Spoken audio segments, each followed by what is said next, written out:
കർത്താവിന്റെ കൃപ നമ്മുടെ കൂടെ ഇരിക്കട്ടെ. ഈ രാത്രിയിൽ നമ്മൾ റോമാലേഖനത്തിന്റെ ഒരു ഭാഗമാണ് ധ്യാനിക്കാൻ ആഗ്രഹിക്കുന്നത്. 8-ാമത്തെ അധ്യായത്തിൽ നിന്ന് അതിന്റെ 29-ാമത്തെ വാക്യമാണ് നമ്മൾ ധ്യാനിക്കാൻ ആഗ്രഹിക്കുന്നത്. റോമാലേഖനം 8-ാമത്തെ അധ്യായം 29-ാമത്തെ വാക്യമാണ് നമ്മൾ ദിവസത്തിൽ ധ്യാനിക്കുന്നത്. തിരുവെഴുത്തിങ്ങനെ പറയുന്നു, അവൻ മുന്നറിഞ്ഞവരെ തന്റെ പുത്രൻ അനേകം സഹോദരന്മാരിൽ ആദ്യജാതനാകേണ്ടതിന് തന്റെ സ്വരൂപത്തോട് അനുരൂപരാകുവാൻ മുൻ നിയമിച്ചിരിക്കുന്നു.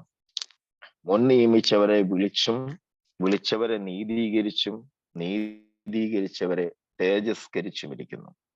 നമുക്കൊരു നിമിഷം പ്രാർത്ഥിക്കാം ഈ വചനത്തിനായി. നമ്മുടെ പുറമെയുള്ള കണ്ണുകളൊക്കെ ദൈവസന്നിധിയിൽ ഒന്ന് അടച്ച് കർത്താവിന്റെ സന്നിധിയിലേക്ക് ഒരു നിമിഷം ഏൽപ്പിച്ചു കൊടുത്താട്ടെ. ദൈവത്തിന്റെ ആത്മാവ് ഈ വചനത്തിലൂടെ ഈ രാത്രിയിൽ നമ്മളോട് ഇടപെടേണ്ടതിനായി, കർത്താവിന്റെ മഹത്വം ഈ വചനത്തിന്മേൽ വ്യാപരിക്കേണ്ടതിനായി, ഉപവാസത്തോടെ പ്രാർത്ഥനയോടെ ദൈവകൃപയിൽ നിൽക്കുന്ന ദൈവത്തിന്റെ ജനത്തിന്റെ മേല് ദൈവത്തിന്റെ ആത്മാവ് ശക്തിയോടെ പരിവർത്തിക്കേണ്ടതിനായി, ഈ വചനത്തിന്റെ ജീവൻ അതിന്റെ അതേ അളവിൽ നമ്മിലേക്ക് വെളിപ്പെടേണ്ടതിനായി, നമ്മുടെ ഭവനങ്ങളിലേക്ക് ആ ജീവൻ വ്യാപരിക്കേണ്ടതിനായി, നമ്മുടെ തലമുറകളിലേക്ക് ആ ജീവൻ അതേ നിലവാരത്തിൽ വെളിപ്പെട്ട് വരേണ്ടതിനായി നമുക്ക് ഒരുമിച്ച് ദിവസത്തിൽ പ്രാർത്ഥിക്കാമല്ലോ. നന്ദിയോടെ സ്തോത്രം, നന്ദിയോടെ സ്തോത്രം കർത്താവേ, നന്ദിയോടെ സ്തോത്രം, നന്ദിയോടെ സ്തോത്രം, നന്ദിയോടെ സ്തോത്രം. ഞങ്ങളുടെ ദൈവമേ, ഞങ്ങൾ അങ്ങേക്ക് സ്തോത്രം ചെയ്യുന്നു. മനോഹരമായ ഈ രാത്രി കാലത്തിനായി നിന്റെ നാമത്തിന് ഞങ്ങൾ സ്തോത്രം ചെയ്യുകയാണ്.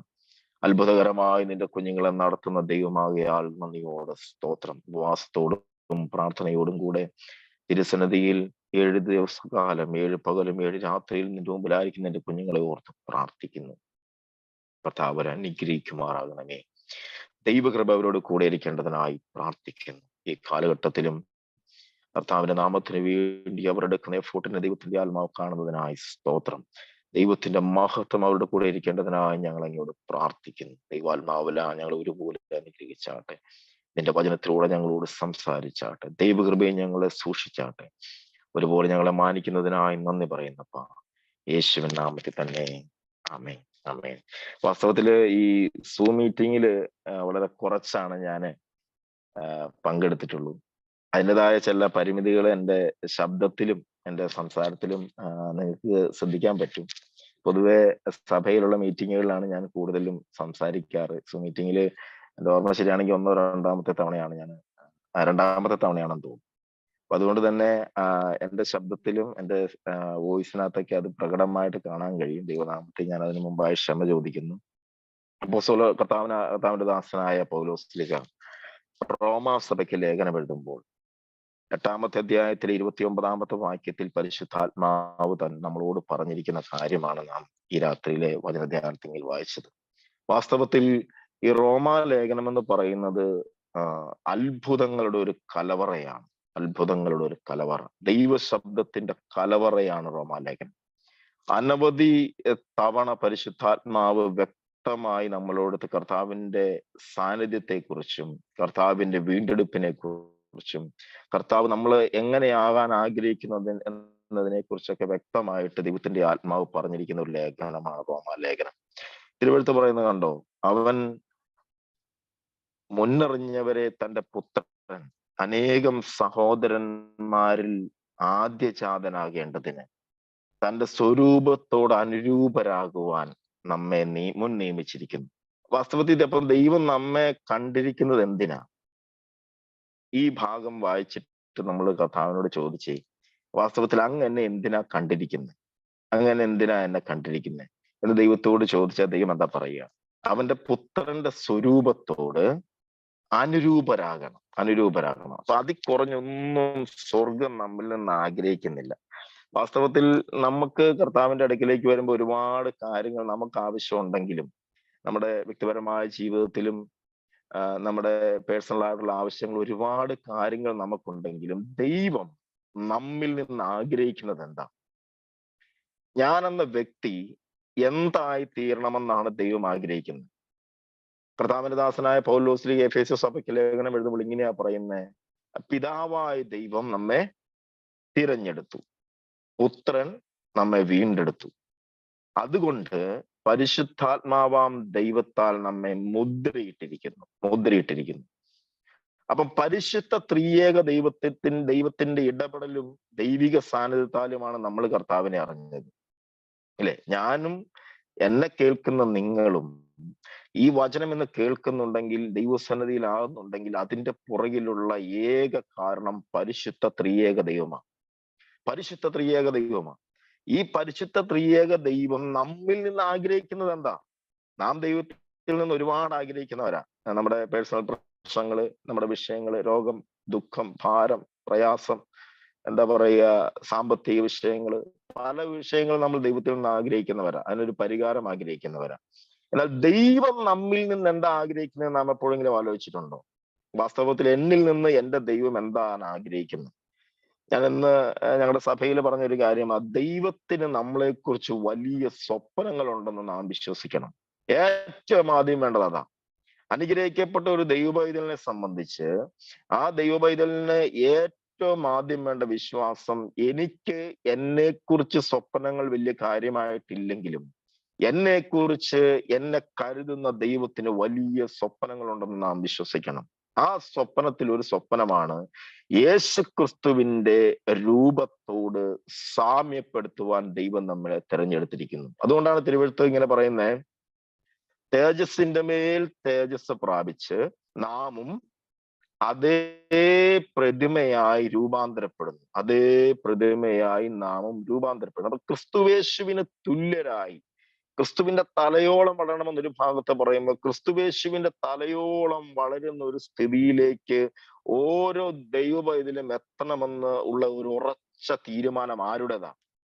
സ്വർഗത്തിലെ ദൈവത്തിൻ്റെതാ. സ്വർഗത്തിലെ ദൈവത്തിന് ആ ദൈവം അത് ചെയ്യുകയും ചെയ്യും. നമുക്കറിയാം, ഇന്ന് പകരം ഞാൻ സംസാരിച്ചപ്പോൾ പറഞ്ഞൊരു കാര്യമാ, നോക്കിക്കേ, ചൂരച്ചെടിയുടെ തണലിൽ കിടക്കുന്ന ഏലിയാവ് ആമേൻ അപ്പവും കനലിൽ ചുട്ട അടയും ദൂതൻ കൊണ്ട് കൊടുത്ത സമയത്ത് അത് മേടിച്ച് കഴിച്ച് ഭക്ഷിച്ച് ബലം പ്രാപിച്ച് താൻ അവിടെ വീണ്ടും കിടന്നുറങ്ങി. ഇല്ലേ? രണ്ടാമതും ദൂതൻ വന്നു ഈ ഭക്ഷണം കൊടുത്തിട്ട് അവനെ തട്ടി എഴുന്നേൽപ്പിക്കുന്നുണ്ട്. വാസ്തവത്തിൽ എഴുന്നേറ്റ് പ്രവർത്തിക്കണമെന്നുള്ളത് ഏലിയാവിന്റെ ആവശ്യമല്ല, ഇല്ലേ? ഏലിയാവിന്റെ സ്വപ്നമല്ല. ആ സ്വപ്നം നെയ്തതാരാ? ആ സ്വപ്നം ദൈവത്തിന്റെയാ.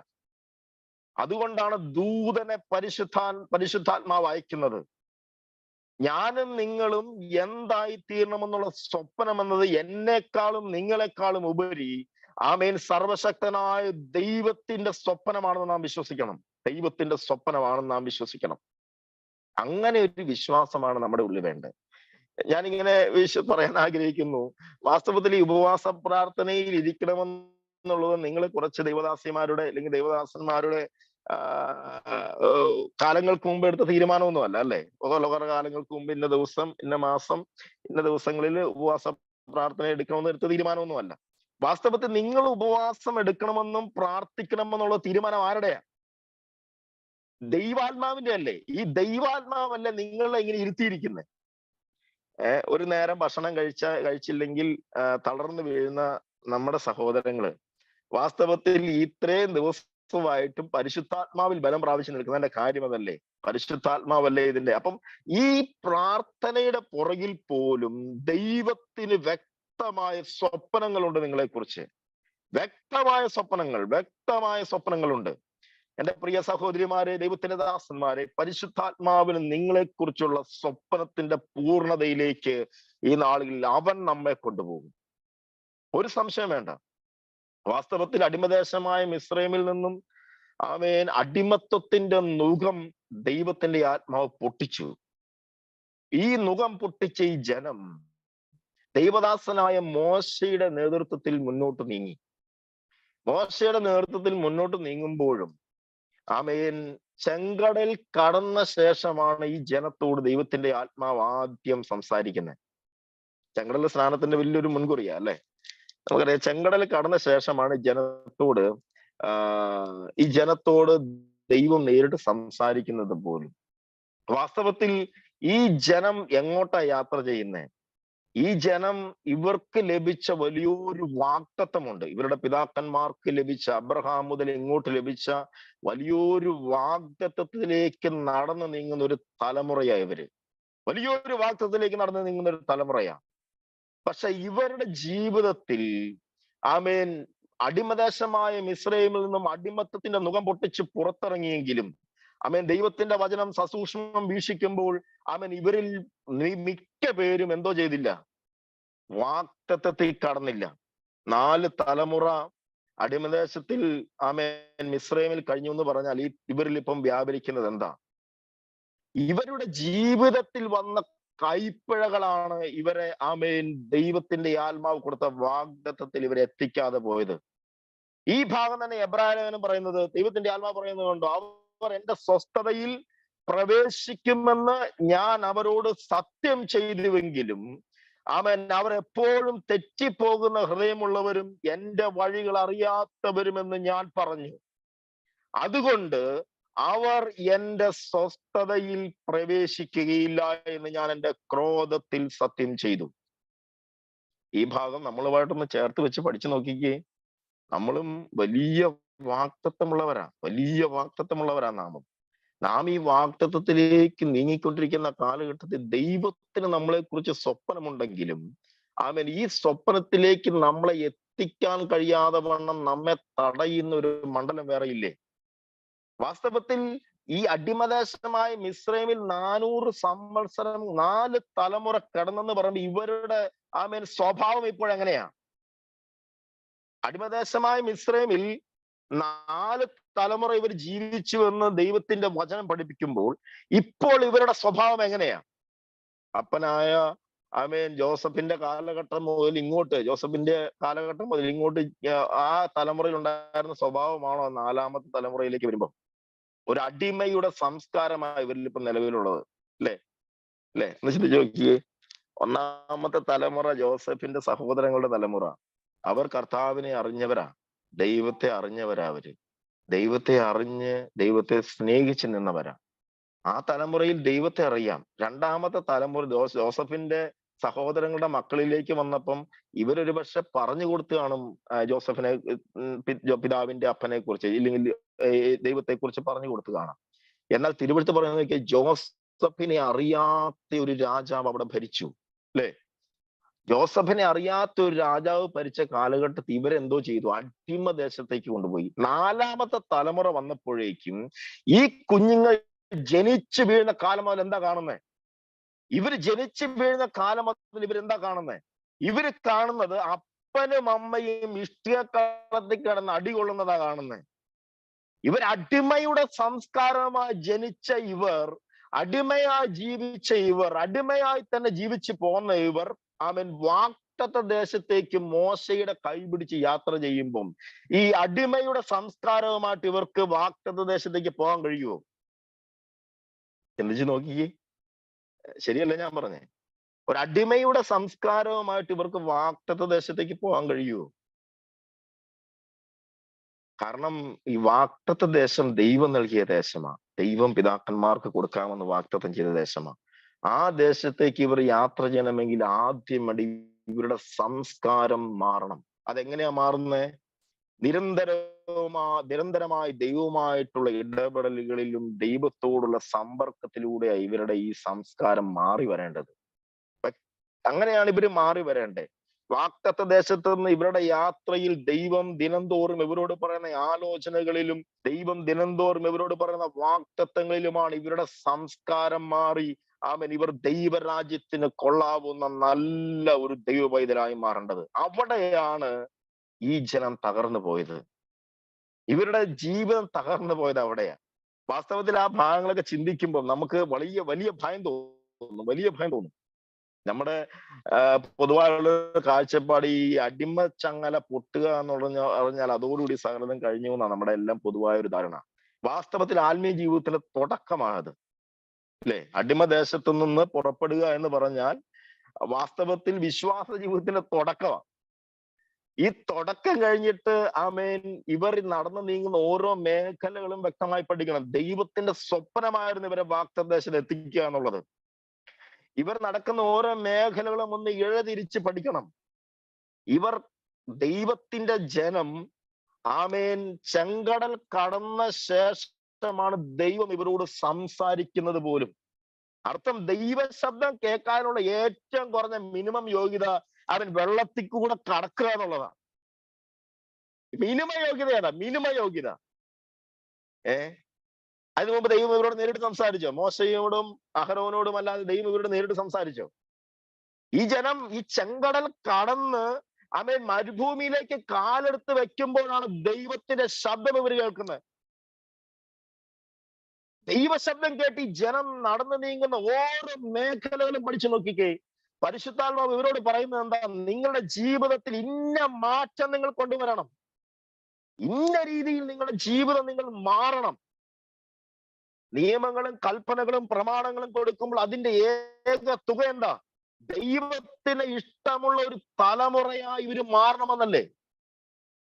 അപ്പൊ ഇവരുടെ ജീവിതത്തിൽ ഈ 4 തലമുറ അടിമദേശത്തിൽ കിടന്ന ഇവരുടെ അടിമയുടെ സംസ്കാരം കൊണ്ട് ഒരു കാരണവശാലും ദൈവത്തിന് ഇവരുടെ വാഗ്ദത്തദേശത്ത് എത്തിക്കാൻ കഴിയില്ല.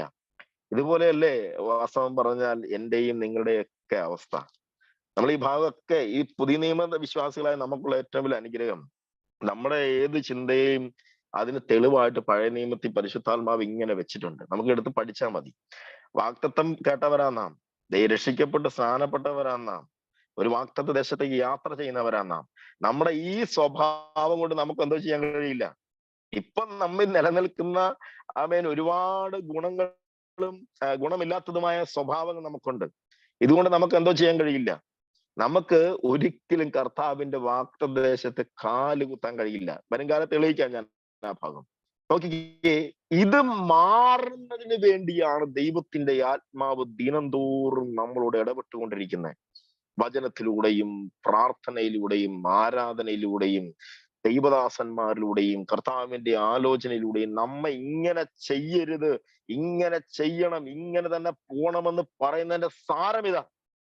ഇവിടെയാണ് ഇങ്ങനെ ഒരു സിറ്റുവേഷൻ ഉണ്ടായപ്പോഴാണ് ഈ ജനത്തിന്റെ ജീവിതം അവർക്ക് കൈവിട്ടു പോയത്. ഈ ജനത്തിന്റെ ജീവിതം അവർ കൈവിട്ടു പോയത് അവിടെയാ. ഓരോ അനുഗ്രഹം ലഭിക്കുന്നതിന് തൊട്ട് മുമ്പ് ഇവർ കർത്താവിനോട് വഴക്കുണ്ടാക്കുമായിരുന്നു. ഇവരുടെ രീതി അതായിരുന്നു, അല്ലെ? ആലോചിച്ച് നോക്കിയേ. മധുരമാകുന്നതിന് തൊട്ട് മുമ്പ് ഇവർ കർത്താവുമായിട്ട് വലിയ പ്രശ്നം ഉണ്ടാക്കി. കാടപ്പക്ഷയെ കിട്ടുന്നതിന് മുമ്പ് ഇവരെന്തോ ചെയ്തു? കർത്താവുമായിട്ട് വലിയ പ്രശ്നം ഉണ്ടാക്കി.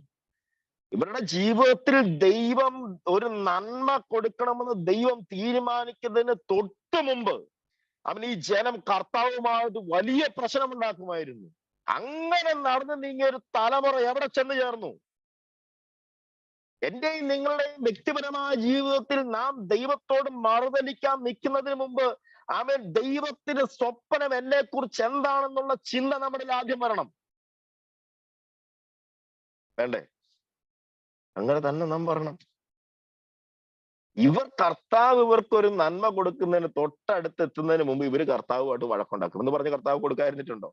ദൈവം കൊടുക്കേണ്ടതെല്ലാം ഭംഗിയായിട്ട് കൊടുത്തു. പക്ഷേ ദൈവത്തിൽ നിന്ന് നന്മ പ്രാപിച്ചുവെങ്കിലും അത് സ്വർഗത്തിൽ പോകാനുള്ള യോഗ്യതയാക്കി മാറ്റിയില്ല കർത്താവ്. വാഗ്ദത്തത്തിൽ പോകാനുള്ള യോഗ്യതയാക്കി മാറ്റിയില്ല. അതാ വലിയ രസമുള്ള കാര്യം. വാസ്തവത്തിൽ ഇത് വലിയൊരു ഒരു മെസ്സേജാണ് ഇതിനകത്തുള്ളത്. നാം നമ്മുടെ ജീവിതത്തിൽ, നമ്മുടെ ഓരോ വ്യക്തിപരമായ ജീവിതത്തിലും കർത്താവിനോട് ചേർന്ന് നടക്കാൻ ആഗ്രഹിക്കുന്നവരാണ് നാം. ദൈവത്തിന് നമ്മെക്കുറിച്ച് വലിയ സ്വപ്നങ്ങളുണ്ട്, വലിയ കാഴ്ചപ്പാടുകളുണ്ട്. ഈ കാഴ്ചപ്പാടുകളുടെ മധ്യേ ദൈവത്തിന്റെ ഇഷ്ടത്തിനനുസരിച്ച് തന്നെയാണോ എന്റെ അനുദിന യാത്ര എന്നുള്ളത് നാം ഈ നാളുകളിൽ ആലോചിക്കേണ്ട ഒരു കാര്യമാണ്. നാം അങ്ങനെ ആലോചിക്കുന്നില്ല എങ്കിൽ അവിടെയാണ് നമ്മുടെ ജീവിതത്തിന്റെ തകർച്ച ആരംഭിക്കുന്നത്. ദൈവത്തിന്റെ ആത്മാവ് പറയുന്നത് കണ്ടോ? അവർ എന്റെ സ്വസ്ഥതയിൽ പ്രവേശിക്കുമെന്നുള്ള വാഗ്ദത്തം നിലനിൽക്കെ. അവർ എന്റെ വഴികൾ അറിയാത്തവരെന്നും എപ്പോഴും തെറ്റിപ്പോകുന്ന ഹൃദയമുള്ളവരെന്നും ഞാൻ പറഞ്ഞു. അതുകൊണ്ട് അവർ എന്റെ സ്വസ്ഥതയിൽ പ്രവേശിക്കുകയില്ല എന്ന് ഞാൻ എന്റെ ക്രോധത്തിൽ സത്യം ചെയ്തു. അടുത്ത വാക്യം, നിങ്ങൾക്കും ഇങ്ങനെ ഒരു വാഗ്ദത്തം ശേഷിച്ചിരിക്കൊണ്ട് അവർക്ക് സംഭവിച്ചത് നിങ്ങൾക്കും സംഭവിക്കാതിരിക്കും. വ്യക്തമായിട്ട് പരിശുദ്ധാത്മാവ് 4-ാമത്തെ അധ്യായത്തിൽ പറഞ്ഞത്. എബ്രായർക്കെതിരെ ലേഖനം 4-ാമത്തെ അധ്യായത്തിൽ 1-ാമത്തെ വാക്യം മുതൽ വ്യക്തമായിട്ട് ആ ഭാഗം പറയുന്നത്. അവന്റെ സ്വസ്ഥതയിൽ പ്രവേശിപ്പാനുള്ള വാഗ്ദത്തം ശേഷിച്ചിരിക്കുകയാൽ നിങ്ങളിൽ ആർക്കും അങ്ങനെ സംഭവിക്കാതിരിക്കേണ്ടതിന്, അങ്ങനെ വരാതിരിക്കേണ്ടതിന് നാം ഭയപ്പെടുക. അപ്പൊ ഈ ഒരു തലമുറയുടെ യാത്ര വാസ്തവത്തിൽ എന്നെ ആ ഭാഗങ്ങളൊക്കെ ചിന്തിച്ചപ്പോ എനിക്ക് വലിയ അത്ഭുതം തോന്നിയ ഒരു കാര്യം, ആമേൻ, ഈ ഒരു ജനത്തിന്റെ ജീവനും അവരുടെ എല്ലാ കാര്യത്തിനും ദൈവം ഒരു വിലയും കൽപ്പിച്ചില്ല എന്നുള്ളതല്ലേ നമുക്ക് ആ ഭാഗം കാണാൻ കഴിയുന്നത്. പുതിയ നിയമസഭയായി എനിക്കും നിങ്ങൾക്കും വേണ്ടി അവരെ അവൻ പഠന വസ്തുവാക്കി ദൈവാത്മാവ് മാറ്റി. ഈ MBBS പഠിക്കുന്ന കുട്ടികള് അവര് ഈ മനുഷ്യന്റെ അനാട്ടമി പഠിക്കുന്ന സമയത്ത് മനുഷ്യന്റെ ശരീരത്തിന്റെ വ്യവസ്ഥകളൊക്കെ പഠിക്കാൻ വേണ്ടി ഒരു ഡെഡ് ബോഡി കൊണ്ടുവച്ച് പഠിക്കും, അല്ലെ? കീറി മുറിച്ച് പഠിക്കുന്ന, നമുക്കറിയാം MBBS പഠിക്കുന്ന കുട്ടികൾ, ഡോക്ടറെ പഠിക്കുന്ന കുട്ടികളോട് ചോദിച്ചാൽ മതി. ആ ഡെഡ് ബോഡിക്ക് വലിയ വിലയൊന്നും കർത്താവ് വെച്ചിട്ടില്ല, മനുഷ്യൻ വെച്ചിട്ടില്ല. അത് ഒരു പഠന വസ്തുവാ, അതൊരു പഠിക്കാനുള്ള ഒരു വസ്തുവാ. വാസ്തവത്തിൽ ഒരർത്ഥത്തിൽ ചിന്തിച്ചാൽ അങ്ങനെയല്ലേ ഈ പഴയ നിയമസഭയെ ദൈവത്തിന്റെ ആത്മാവ് കൊണ്ടുപോയത്. ഇവര് നേരെ പാടിനായിരുന്നെങ്കിൽ ദൈവം ഇവരെ നന്നായിട്ടാണ് നോക്കുമായിരുന്നു.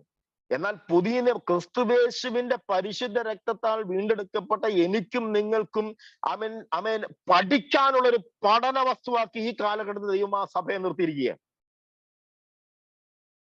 ഇവിടെ നാം ഭയത്തോടെ ദൈവത്തിന്റെ വചനത്തേക്ക് സമീപിക്കേണ്ടത്. എന്നെ കുറിച്ചുള്ള ദൈവത്തിന്റെ സ്വപ്നം എന്താ? വാസ്തവത്തിൽ ആ സ്വപ്നപ്രകാരം ഞാൻ ആയിത്തീരാൻ എങ്ങനെയെങ്കിലും തയ്യാറുള്ള ഒരു വ്യക്തിയാണോ?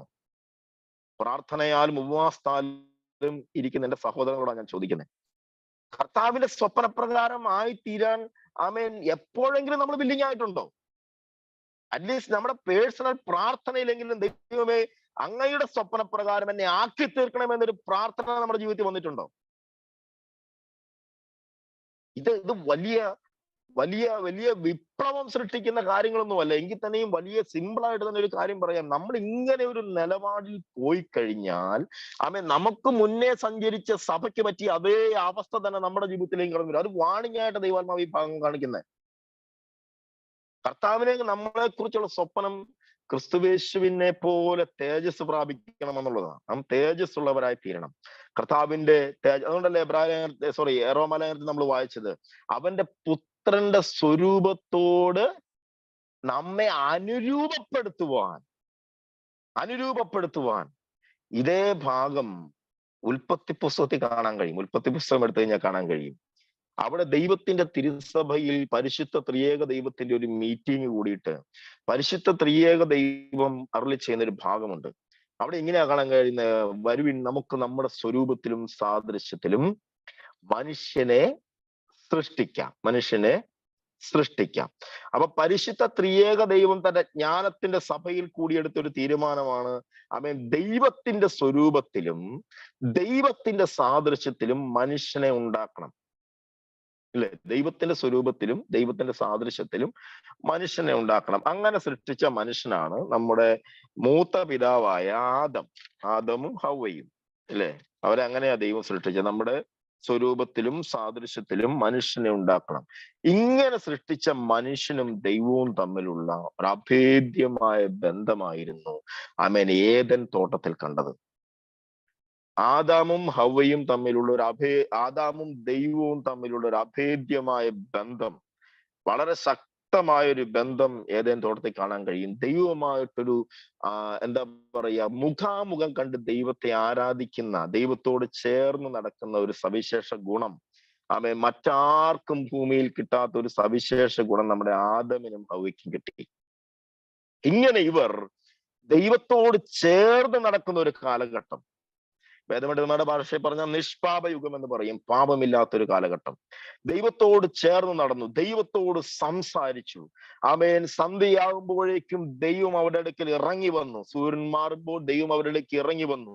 ദൈവത്തിന്റെ കൈ പിടിച്ചവർ നടന്നു. വേദപണ്ഡിതന്മാർ പറയുന്നത് 2 പ്രകാശ ഗോളങ്ങൾ തോട്ടത്തിലൂടെ സഞ്ചരിച്ചിരുന്നു എന്നാ പറയുന്നത്. അതേക്കുറിച്ച് ആഴമായി പഠിച്ചിരിക്കുന്ന ദൈവത്തിന്റെ ദാസന്മാർ പറയുന്നത് ഞാൻ കേട്ടിട്ടുണ്ട്.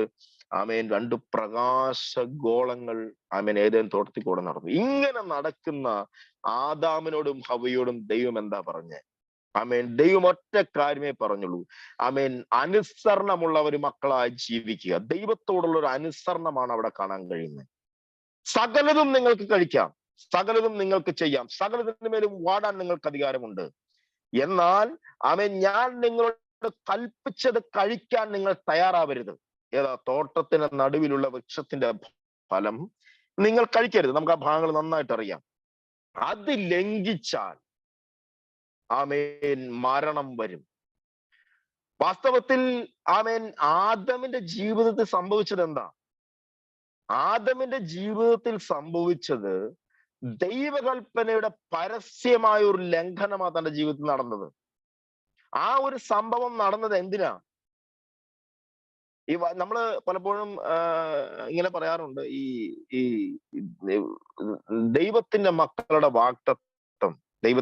വാഗ്ദത്തം ഒരു നാളും മാറുകയില്ല, ഒരു നാളും പോകില്ല. വാഗ്ദത്തമുള്ളവനെ പിശാചിന് ഒന്നും ചെയ്യാൻ കഴിയില്ല. ഒരർത്ഥത്തിൽ പറഞ്ഞാൽ അത് ശരിയാ. ഈ ദൈവത്തിന്റെ മക്കളുടെ വാഗ്ദത്തം പോവില്ല എന്നുള്ളത് സത്യമാണ്. വാഗ്ദത്തമുള്ളവനെ പിശാചിനൊന്നും ചെയ്യാൻ കഴിയില്ല എന്നുള്ളതും സത്യമാണ്. വാഗ്ദത്തത്തെയും പിശാചിനൊന്നും ചെയ്യാൻ കഴിയില്ല. പക്ഷെ ഈ വാഗ്ദത്തം പ്രാപിക്കാനുള്ള യോഗ്യതയിൽ നിന്ന് നമ്മെ അയോഗ്യനാക്കാൻ ഉള്ള വഴികൾ സൃഷ്ടിക്കാൻ ആർക്ക് കഴിയും?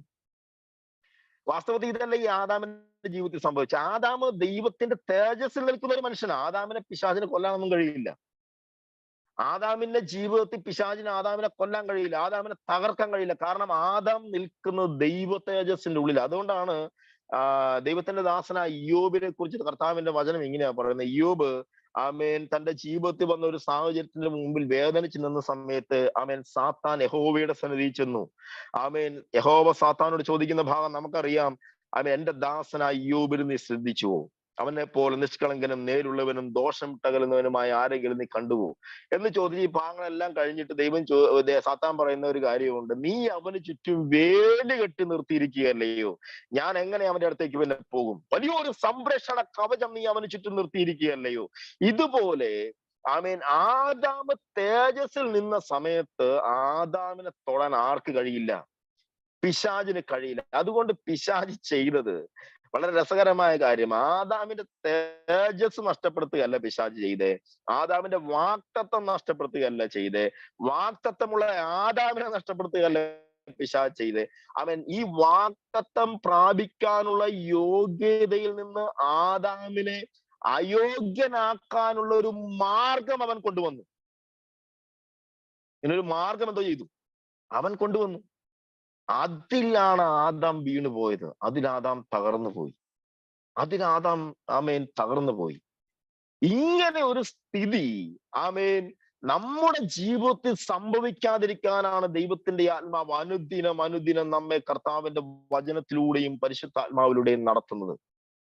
നോക്കിക്കേ, ഇങ്ങനെ തകർന്നു പോയ ആദാം ദൈവത്തിന്റെ സന്നിധിയിൽ അനുസരണക്കേട് നിമിത്തം ഇങ്ങനെ തകർന്നു പോയി തേജസ് നഷ്ടപ്പെട്ടെങ്കിൽ അവൻ എങ്ങനെ ഈ തേജസ് മടക്കിക്കൊണ്ടുവരും? അനുസരണക്കേടിനാൽ നഷ്ടപ്പെട്ട ഈ തേജസ് എങ്ങനെ മടങ്ങി വരും? അനുസരണത്താലേ മടങ്ങി വരൂ, ഇല്ലേ? അനുസരണക്കേടിനാൽ നഷ്ടപ്പെട്ട ഈ തേജസ് എങ്ങനെ മടങ്ങി വരും? അനുസരണത്താലേ മടങ്ങി വരൂ. അതുകൊണ്ടാണ് ദൈവത്തിന്റെ വചനം പറയുന്നത്, ആദ്യ മാതാപിതാക്കളായ ആദം നഷ്ടപ്പെടുത്തിയ തേജസ് ആദാം ആമേൻ നമുക്ക് തിരികെ കൊണ്ട് ഇങ്ങനെ ഈ ഭാഗത്ത് ഇങ്ങനെ എഴുതി വെച്ചിട്ടുണ്ട്. ദൈവത്തിന് മറ്റ് ഇങ്ങനെ പറയുന്നു, അവൻ ദൈവത്തോട് നമ്മെ നിരപ്പിച്ചു. ഓടിയൊളിക്കാൻ നിവൃത്തിയില്ലാതെ വണ്ണം ദൈവത്തോട് എന്തോ ചെയ്തു? നമ്മെ നിരപ്പിച്ചു. സമ്പൂർണമായി അനുസരണമുള്ളവനായി തീർന്നു ഒടുക്കത്തെ ആദാം. ആദ്യ മാതാപിതാക്കളായ ആദം ഹൗവ ദമ്പതികൾ ആമേൻ അനുസരണക്കേടിനാൽ നഷ്ടപ്പെടുത്തിയ തേജസ് എങ്ങനെ ആമേൻ തിരികെ കൊണ്ടുവരും? അനുസരണത്താൽ മാത്രമേ തിരികെ കൊണ്ടുവരാൻ കഴിയൂ. അങ്ങനെ അനുസരണത്താൽ തിരികെ കൊണ്ടുവരാൻ നമ്മുടെ അടുക്കിലേക്ക് ഇറങ്ങി വന്നവനാ നമ്മുടെ ആരാധ്യനായ യേശു ക്രിസ്തു. അവൻ സമ്പൂർണനായി അനുസരണത്താൽ തികഞ്ഞവനായി തീർന്നു. നോക്കിക്കേ, ഇനി നാം വായിച്ച ഭാഗവും ഇതും കൂടെ ഒന്ന് ചേർത്ത് വെച്ച് ചിന്തിച്ചു നോക്കിക്കേ. ഇങ്ങനെ കാണാൻ കഴിയും. ആമേൻ ആദ്യ മാതാപിതാക്കളായ ആദമിനും ഹൗവയ്ക്കും നഷ്ടപ്പെട്ട തേജസ്സിലേക്ക് ആമേൻ നമ്മെ മടക്കി കൊണ്ടുവരുവാൻ ദൈവത്തിന്റെ ആത്മാവ് കൊണ്ടുവരുന്ന പദ്ധതികളല്ലേ ഈ 66 പുസ്തകങ്ങൾ മൊത്തം. ആദമിന്റെയും ഹൗവയുടെയും മഹനീയമായ പൊസിഷനിലേക്ക് ആമേൻ ഒന്നുമില്ലാത്ത എന്നെ നിങ്ങളെ കൊണ്ടുവരാനല്ലേ സ്വർഗം ആഗ്രഹിക്കുന്നത്? വാസ്തവം പറഞ്ഞ അതല്ലേ? നോക്കിക്കേ, ഒന്ന് ആലോചിച്ച് നോക്കിക്കേ. ദൈവത്തിന്റെ ആത്മാവ് എന്താ? എന്നെ കുറിച്ചുള്ള സ്വപ്നം എന്താ? ഞാൻ തേജസ് പ്രാപിക്കണമെന്നുള്ളത് ദൈവത്തിന് സ്വപ്നമാണെന്ന് ആമേൻ പറയുമ്പോഴും എന്താണ് അതിന്റെ അർത്ഥം? അത്ഭുതത്തോടെ നാം നോക്കിക്കാണുന്ന ആദാമിന്റെയും ഹവ്വയുടെയും അതേ പൊസിഷനിലേക്ക് നമ്മളെ കൊണ്ടുവരുവാൻ ദൈവം ആഗ്രഹിക്കുന്നു. ആ ഒരു നിലവാരത്തിലേക്ക് പരിശുദ്ധാത്മാവ് നമ്മെ കൊണ്ടുവരുവാൻ ആമേൻ ആഗ്രഹിക്കുന്ന ഒരു കാലഘട്ടത്തായി എനിക്ക് വളരെ സന്തോഷമുണ്ട് ആ ഭാഗങ്ങൾ ചിന്തിക്കുമ്പോൾ. ഞാനിങ്ങനെ പലപ്പോഴും ആലോചിക്കാറുണ്ട്, വാസ്തവത്തില് ഇങ്ങനെ ഒരു ഒരു ഒരു യോഗ്യത നമുക്ക് വാസ്തവത്തിൽ ഉണ്ടോ? വാസ്തവത്തിൽ ആലോചിച്ച് നോക്കി, നമ്മളൊക്കെ എന്തോരം വിശുദ്ധന്മാര് ജീവിച്ചിരുന്ന ഒരു ഭൂമിയായത്. ഏഹ് ജീവൻ ബലി കൊടുത്ത, കർത്താവിന് വേണ്ടി മരിക്കാൻ തയ്യാറായിട്ടുള്ള പുതിയ നിയമ ദൈവദാസന്മാരുടെ കാര്യമല്ല ഞാൻ ഈ പറയുന്നത്. ഒരിക്കലും ഞാൻ എന്റെ സഭയിൽ പറഞ്ഞതാ, ആമേൻ, ആഹ് 3 സഹോദരങ്ങളെ ബന്ധിച്ച് നിന്ന് കത്തുന്നത് കാണാൻ ബന്ധിച്ച് തീയിലിട്ട ആ 3 സഹോദരങ്ങൾ അതിന്റെ നടുവിലൂടെ നടന്ന് മഹത്വം കണ്ട ഒരു കാര്യം നമുക്കറിയാം. ദാനിയേലിന്റെ പുസ്തകം പഠിക്കുമ്പോൾ അത് കാണാൻ കഴിയും. 3 സഹോദരങ്ങളെ ബന്ധിച്ച് തീയിലിട്ടു. എന്തിനാ? ഇവര് നിന്ന് കത്തുന്നത് കാണാൻ. അതിന് നടുവിലൂടെ നടന്ന് ദൈവത്തിന്റെ മഹത്വം കണ്ട ഒരു തലമുറയാണ്. നോക്കി, എന്തോരം ഭക്തന്മാരുണ്ട്, ജീവൻ വെറുത്തവര്. പഴയ നിയമ വിശുദ്ധന്മാരുടെ അടുക്കൽ പോയി നിൽക്കാനുള്ള യോഗ്യത പോലും ഇന്നത്തെ വിശ്വാസങ്ങൾക്കുണ്ടെന്ന് ഞാൻ കരുതുന്നില്ല. എനിക്കില്ല. എല്ലാവരുടെയും കാര്യമല്ല ഞാൻ പറയുന്നത്. ഏലിയാവിന്റെ അടുക്കൽ ഏലിയാവിനെ വിളിക്കാൻ യോഗ്യതയുള്ള എത്ര പേരുണ്ട്? അല്ലെങ്കിൽ ഏലിയാവിന്റെ അടുക്കൽ പോയി നിന്ന് അദ്ദേഹത്തോട് സംസാരിക്കാൻ യോഗ്യതയുള്ള എത്ര ദൈവദാസന്മാർ ഈ കാലഘട്ടത്തുണ്ട്? അത്രയ്ക്കും ശക്തനായ ദൈവദാസന്മാർ. അവർക്കൊന്നും ലഭിക്കാത്ത ഭാഗ്യം, ഒന്നുമില്ലാതെ ഏതുമില്ലാത്ത എനിക്കും നിങ്ങൾക്കും ദൈവം വിഭാഗിച്ച് തന്നെങ്കിൽ, ഇവരെയൊക്കെ ദൈവത്തിന്റെ ആത്മാവ് പഠന വസ്തുവാക്കി നമ്മുടെ മുമ്പിൽ നിർത്തിയെങ്കിൽ, ആമേൻ, ഈ നാളുകളിൽ ആമേൻ എത്ര മാത്രം നമ്മുടെ കർത്താവിനെ നാം സ്തുതിച്ചാൽ മതിയാവും, എങ്ങനെ നാം അവന് മുമ്പ് ജീവിച്ചാൽ മതിയാവും. നോക്കിക്കേ, അവന്റെ സ്വപ്നം ആമേൻ ഞാൻ തേജസ് പ്രാപിക്കണമെന്നുള്ളതാ. പുത്രന്റെ സ്വരൂപത്തോട് ഞാൻ അനുരൂപപ്പെടണം. അങ്ങനെ ഒരു നിലവാരത്തിലേക്ക് ഞാൻ എത്തണം. അതിനുവേണ്ടി ആ ഇടയ്ക്ക് ദൈവാത്മാവ് നമ്മളെ ഇങ്ങനെ അടിച്ച് തളിച്ച് കൊണ്ടു കിടക്കുന്നത്. അടിച്ചടിച്ച് തളിച്ചിങ്ങനെ. ആമേൻ.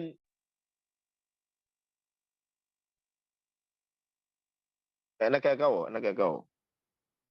ഓക്കെ. ഈ അടിച്ചു തളിച്ചത് പരിശുദ്ധാത്മാവ് നമ്മളെ ഇങ്ങനെ കൊണ്ടു നടക്കുന്നതിന്റെ കാര്യം, ആമേൻ, നമ്മള് ഇങ്ങനെ ഒരു സ്വരൂപത്തിലേക്ക് നമ്മൾ എത്താൻ വേണ്ടിയാ. ഇങ്ങനെ ഒരു സ്വരൂപത്തിലേക്ക് നാം എത്തണം. കർത്താവിനെ അറിയുന്ന ഒരു നിലവാരത്തിലേക്ക്, സ്വരൂപത്തിലേക്ക് നാം എത്തണം. അതിനുവേണ്ടി അവൻ നമ്മളെ നല്ലൊരു ടീച്ചറായി, നല്ലൊരു അധ്യാപകനായി, കാര്യസ്ഥനായി പരിശുദ്ധാത്മാവ് നമ്മെ ഇങ്ങനെ കരുതും. ഒരു വലിയൊരു കാര്യമാണ്. അപ്പൊ ദൈവത്തിന് നമ്മളെ കുറിച്ചുള്ള സ്വപ്നമാണ് നമ്മൾ എന്ത് ചിന്തിച്ചുകൊണ്ടിരിക്കുന്നത്. കർത്താവിന് നമ്മളെ കുറിച്ചുള്ള വലിയ സ്വപ്നം. അപ്പൊ ഈ തേജസ്, നമ്മിൽ വെളിപ്പെടേണ്ട ഈ തേജസ് നമ്മിലേക്ക് വരാതെ വണ്ണം നമ്മെ തടയുന്ന എല്ലാ മേഖലയിൽ നിന്നും നമ്മളെ വിടുവിക്കുന്നയാളാ പരിശുദ്ധാത്മാവ്. അതിനുവേണ്ടിയാണ് സ്വർഗത്തിലെ ദൈവം പരിശുദ്ധാത്മാവിനെ നമുക്ക് കാര്യസ്ഥനായിട്ട് തന്നിരിക്കുന്നത്. അതുകൊണ്ട് തന്നെ പരിശുദ്ധാത്മാവിന്റെ ഗൈഡൻസ് അനുസരിച്ച് മാത്രമേ നമുക്ക് മുന്നോട്ട് പോകാൻ ദൈവവചനം അനുവാദം തരുന്നുള്ളൂ. കാരണം ദൈവത്തിന്റെ ആത്മാവിനാണ് നമ്മെ തേജസ്സുള്ള ഒരു രൂപത്തിലേക്ക് മാറ്റുന്ന വലിയൊരു ഉത്തരവാദിത്വം ദൈവത്തിന്റെ ആത്മാവിനാണ് കൊടുത്തിരിക്കുന്നത്. കർത്താവിന്റെ വചനം ഒരുപാട് ഭാഗത്തിന് തെളിവ് തരുന്നുണ്ട്. വാസ്തവത്തിൽ എനിക്ക് വലിയ വലിയ സന്തോഷമുണ്ട് ആ ഭാഗം ചിന്തിക്കുമ്പോൾ. നോക്കിയേ, വാസ്തവത്തിൽ ഈ നമ്മെ ക്രിസ്തുവിന്റെ തേജസ്സിലേക്ക് നമ്മെ കൊണ്ടുവരണമെന്ന് പരിശുദ്ധാത്മാവ് ആഗ്രഹിക്കുമ്പോഴും, ദൈവത്തിന്റെ ആത്മാവ് അതിനുവേണ്ടി നമ്മെ പണിതുകൊണ്ടിരിക്കുമ്പോഴും, അതിനുവേണ്ടി നമ്മെ പ്രിപ്പയർ ചെയ്തുകൊണ്ടിരിക്കുമ്പോഴും, വാസ്തവത്തിൽ നമ്മൾ ആ തേജസ് പ്രാപിക്കുന്നു എന്നുള്ള ഒരു ബോധ്യം നമ്മുടെ ഉള്ളിൽ നമുക്ക് ഈ നാളുകളിൽ ഉണ്ടാക്കാൻ കഴിയുന്നുണ്ടോ? ഈ കർത്താവിന്റെ വചനം പഠിക്കുമ്പോഴേ നമുക്ക് ഈ പുറപ്പാട് പുസ്തകത്തിന്റെ ഭാഗങ്ങളൊക്കെ പഠിക്കുമ്പോൾ തിരുവെഴുത്ത് പറയുന്നുണ്ട്, പർവ്വതത്തിൽ കാണിച്ച മാതൃക പ്രകാരം തന്നെ ആമേൻ നീ ഒരു പെട്ടകം ഉണ്ടാക്കണം. ഒരു പെട്ടകം, പർവ്വതത്തിൽ കാണിച്ച മാതൃക പ്രകാരം ഒരു പെട്ടകം ഉണ്ടാക്കണം. വാസ്തവത്തിൽ നമ്മിൽ വെളിപ്പെടാനുള്ള ആ പുതിയൊരു മനുഷ്യനുണ്ടല്ലോ, തേജസ്സിന്റെ മനുഷ്യൻ. ഈ തേജസ്സിന്റെ മനുഷ്യന്റെ ബ്ലൂ പ്രിന്റ് ഇരിക്കുന്ന ആരുടെ കയ്യിലാണ്? നാളെ നമ്മൾ എന്താവും നമുക്കറിയില്ല, ഇല്ലേ? ഞാൻ പറയുന്നത് വ്യക്തമായി മനസ്സിലാകുന്നുണ്ടോ അല്ലെ? എന്നെ കുറിച്ചുള്ള പൊതുവെ ഒരു പരാതി, എന്റെ സഭയിലുള്ള ഒരു പൊതുവെ ഒരു പരാതി, ഞാൻ പ്രസംഗിക്കുന്ന കാര്യങ്ങള് പെട്ടെന്ന് ക്ലിക്ക് ചെയ്യാൻ ഇച്ചിരി ബുദ്ധിമുട്ടാണെന്നാണ് പൊതുവേ ഉള്ളൊരു പരാതി. അപ്പം ഞാൻ വളരെ ഗൗരവത്തോടെ ശ്രദ്ധിച്ചത് സൈജാനൊക്കെ നന്നായിട്ട് അറിയാം. സൈജാനൊക്കെ പലപ്പോഴും പറഞ്ഞിട്ടുള്ള കാര്യം.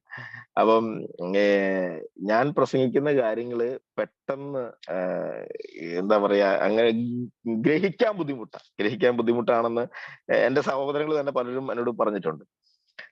അതുകൊണ്ട് തന്നെ വളരെ ഗൗരവത്തോടെ ആ വിഷയം ശ്രദ്ധിച്ചാലേ നമുക്ക് മനസ്സിലാവുള്ളൂ. കാരണം നമ്മളെപ്പോഴും ചിന്തിക്കേണ്ട ഒരു കാര്യം, നമ്മൾ ഈ സുവിശേഷത്തെ എടുത്ത് രോഗശാന്തിയും ഭൂതശാന്തിയും മക്കളുടെ പഠനവും വിദേശയാത്രയും ഇങ്ങനെയുള്ള കാര്യങ്ങളിലേക്ക് നമ്മൾ ഇതിനെ ചെറുതാക്കിക്കൊണ്ടിരിക്കുന്ന ഒരു കാലഘട്ടത്താണ് നാം ജീവിക്കുന്നത്.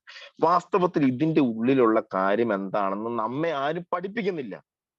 നാം അത് പഠിക്കാനും തയ്യാറാകുന്നില്ല. അതാണ് സത്യം. ആരും പഠിപ്പിക്കുന്നില്ലെന്നുള്ളതല്ല പ്രശ്നം, നാം പഠിക്കാനും തയ്യാറാകുന്നില്ല എന്നുള്ളതാണ് പ്രശ്നം. ദൈവത്തിന്റെ ആത്മാവ് പറയുന്നത് എന്താ? സ്വന്തം പുത്രനെ ആദരിക്കാതെ നമുക്ക് വേണ്ടി എല്ലാം ഇട്ട് തന്ന ഒരുവൻ, പുത്രനെ എറിഞ്ഞു തന്നവൻ, അല്ലേ? അകൃത്യയാഗമാക്കി തീർത്തവൻ, പുത്രനെ ഒഴിച്ചു കളഞ്ഞവൻ, സ്വന്തം പുത്രന് നേരെ മുഖം തിരിച്ചു കളഞ്ഞൊരു പിതാവ്. ആ പിതാവ് നമ്മുടെ കുട്ടികളുടെ കല്യാണത്തിന് വേണ്ടിയാണോ പുത്രനെ ഇട്ട് കളഞ്ഞത്? നമുക്കൊരു വീടുണ്ടാക്കാൻ വേണ്ടിയാണോ പുത്രനെ ഇട്ട് കളഞ്ഞത്? നമ്മുടെ സാമ്പത്തിക സ്ഥിതിയും രോഗം മാറാൻ വേണ്ടിയാണോ പുത്രനെ ഇട്ട് കളഞ്ഞത്? വാസ്തവത്തിൽ നമുക്ക് രോഗസൗഖ്യം നമ്മുടെ പ്രാർത്ഥനകളിൽ നടക്കുന്നുണ്ടെങ്കിൽ ഇതേ രീതിയിൽ രോഗസൗഖ്യം നടക്കുന്ന നമ്മുടെ ദേശത്തുള്ള അനവധി ആലയങ്ങളുണ്ട്. അവരുടെ പ്രാർത്ഥനാലയങ്ങളുണ്ട്. അവരുടെ ദേവന്മാരുടെ മുമ്പിൽ അവർക്ക് പ്രാർത്ഥിക്കുമ്പോൾ രോഗസൗഖ്യം നടക്കുന്നുണ്ട്. നമ്മൾ പലപ്പോഴും കാണുന്നില്ലെന്നുള്ളതാണ് വാസ്തവം. നമ്മുടെ കുഞ്ഞുങ്ങളുടെ വിവാഹം പ്രാർത്ഥനയാൽ നടക്കുന്നുണ്ടെങ്കിൽ ഇങ്ങനെ പ്രാർത്ഥിക്കാത്ത അനവധി പേരുടെ കുഞ്ഞുങ്ങളുടെ വിവാഹം നടക്കുന്നുണ്ട്. വൈദേശിക യാത്രകളിലേക്ക് നമ്മൾ ഇൻവോൾവ് ആകുന്നുണ്ടെങ്കിൽ ഇതൊന്നും പ്രാർത്ഥിക്കുകയും എന്താ പറയുക, അതിനുവേണ്ടി ഇൻവോൾവ് ആകുകയും ചെയ്യാത്തവരുടെ അനവധി പേർ വിദേശത്തുണ്ട്. അതിന്റെ നന്മ അവർ അനുഭവിക്കുന്നുണ്ട്. അപ്പൊ നമ്മൾ ഇവരും തമ്മിലുള്ള വ്യത്യാസം എന്താ? അപ്പൊ നമ്മളും ഈ ജനവും തമ്മിലുള്ള വ്യത്യാസം എന്താ? വാസ്തവത്തിൽ ദൈവത്തിന്റെ ആത്മാവ് ആഗ്രഹിക്കുന്ന ഒരു നിലവാരത്തിലേക്ക് നമ്മെ എത്തിക്കാൻ പെടാപ്പാടുപെടുന്ന ഒരു സ്വർഗവും, ഏത് വിധേനയും നമ്മെ നശിപ്പിച്ച് കളയാൻ വാദിക്കുന്ന ശത്രുവിന്റെ ഒരു അധികാര മണ്ഡലവും മറുഭാഗത്ത് നിൽക്കുമ്പം നാം ഏതിനോടാ ചായ്വ് കാണിക്കുന്നത്? നമ്മെ രക്ഷപ്പെടുത്താൻ വേണ്ടി ദൈവം തന്റെ സകല പദ്ധതികളും ഉപയോഗിച്ച് നമുക്ക് വേണ്ടി കാര്യങ്ങൾ ചെയ്യും. ഇനി ഇതിൽ കൂടുതൽ എന്താ ദൈവം തരാനുള്ളത്? പുതിയ നിയമ ദൈവസഭയ്ക്ക് പരിശുദ്ധാത്മാവ് ഇതിൽ കൂടുതൽ എന്താ തരാനുള്ളത്? ഒരു തലമുറയെ ദൈവം പഠന വിഷയമാക്കി. ആദാം മുതൽ ഇങ്ങോട്ട് യേശു ക്രിസ്തുവിന്റെ കാലം വരെ ആലോചിച്ച് നോക്കിക്കേ, ഒരു തലമുറയെ ദൈവം പഠന വിഷയമാക്കി നിർത്തി. ഇന്ന് നാം അവരെ കുറിച്ചാണ് പഠിക്കുന്നത്. ഇതിനെക്കുറിച്ച് പരിശുദ്ധാത്മാവ് ലേഖനത്തിൽ എഴുതി വെച്ചത്. ഈ രക്ഷയെക്കുറിച്ച് മുൻകണ്ട് പ്രവചിച്ച പ്രവാചകന്മാർ ഇത് ആർക്ക് വരുമെന്ന് അറിയേണ്ടതിന് അവർ ആരാഞ്ഞു നോക്കി. അവരിലുള്ള ക്രിസ്തുവിന്റെ ആത്മാവ് ഇത് തങ്ങൾക്ക് വേണ്ടിയല്ലെന്നും മറ്റൊരാൾക്ക് വേണ്ടിയാണെന്നുള്ള ബോധ്യം വരുത്തി അവർക്ക്. അപ്പൊ ഈ ശുശ്രൂഷ ചെയ്ത ദേവദാസന്മാർ കുറഞ്ഞവരാണോ? കർത്താവിന് വേണ്ടി വലിയ കാര്യങ്ങൾ ചെയ്ത ഈ ശക്തന്മാരായ ഏലിയാവും ഏലീശയും ഏശയ്യാവും ഇസക്കിയേലും യെരമ്യാവും ഇങ്ങനെയുള്ള ശക്തന്മാരായ പ്രവാചകന്മാർ കുറഞ്ഞവരാണോ? നമ്മളെക്കാൾ എന്തുകൊണ്ടും ഒരുപടി മുമ്പിൽ നിൽക്കുന്നവരാ അവര്, ശ്രേഷ്ഠന്മാരാ. അങ്ങനെയുള്ള അവർ മുഖാന്തരം അവരുടെ ജീവിതം നമുക്ക് പഠന വിഷയമാക്കിയിട്ട് അവരെ ദൈവം ഗണ്യമായി പരിഗണിക്കാതിരുന്നിട്ട് കർത്താവിന്റെ രക്തത്താൽ വെടുക്കപ്പെട്ട എന്നെയും നിങ്ങളെയും ദൈവത്തിന്റെ ആത്മാവ് ഇത്രയും വില കൊടുത്തു നിർത്തിയിട്ടുണ്ടെങ്കിൽ, ഇത്രയും വാല്യൂ നമുക്ക് ദൈവാത്മാവ് തരുന്നുണ്ടെങ്കിൽ, ഇത്രയും കൃപ നമ്മുടെ മേൽ ദൈവാത്മാവ് പകരുന്നുണ്ടെങ്കിൽ, ദൈവജനമേ നാം എങ്ങനെ ഈ നാളുകളിൽ കർത്താവിന് മുമ്പിൽ ജീവിക്കണം?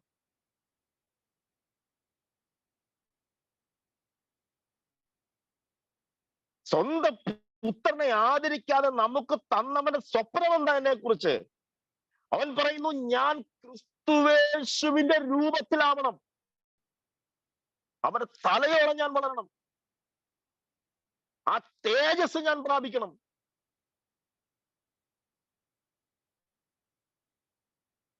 അതിന് നമ്മുടെ ഉള്ളിലുള്ള മനുഷ്യനാണ് ഈ ബലം ആദ്യം പ്രാപിച്ചെടുക്കേണ്ടത്. വാസ്തവത്തിൽ ഞാൻ നേരത്തെ പറഞ്ഞത് ഏലിയാവ് പ്രാർത്ഥനയിൽ ഒരു ശക്തനായ ഒരു മനുഷ്യനാണ്. ഇന്ന് പകൽ ഞാൻ ആ വിഷയത്തെ കുറിച്ച് ദൈവസന്നിധിയിൽ ഒന്ന് സംസാരിച്ച്.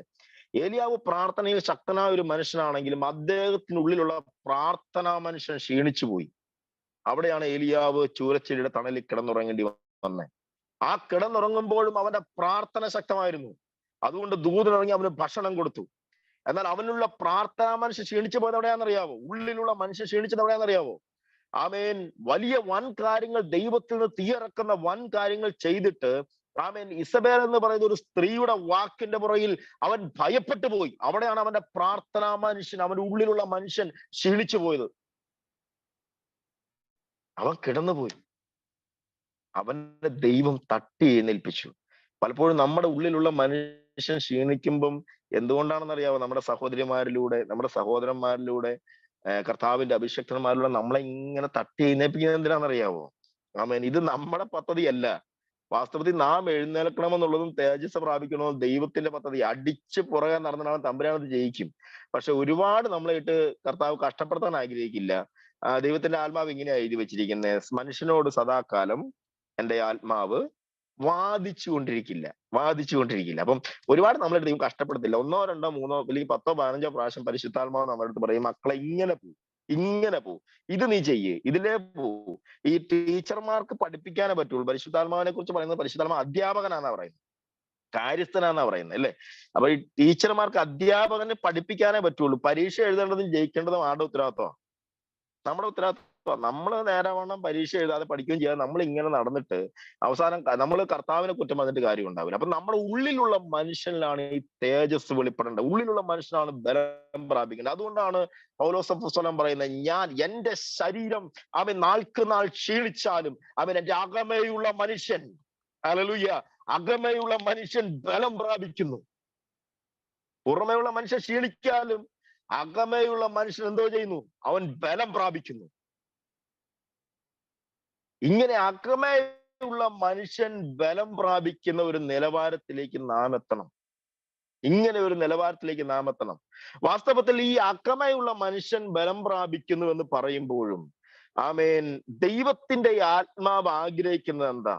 ആമേൻ, നാം നമ്മുടെ ഉള്ളിലുള്ള മനുഷ്യൻ, അതായത് അകമയുള്ള മനുഷ്യൻ കർത്താവിൽ ആമേൻ തേജസ് പ്രാപിക്കുന്ന ഒരു നിലവാരത്തിലേക്ക് നാം എത്തണം.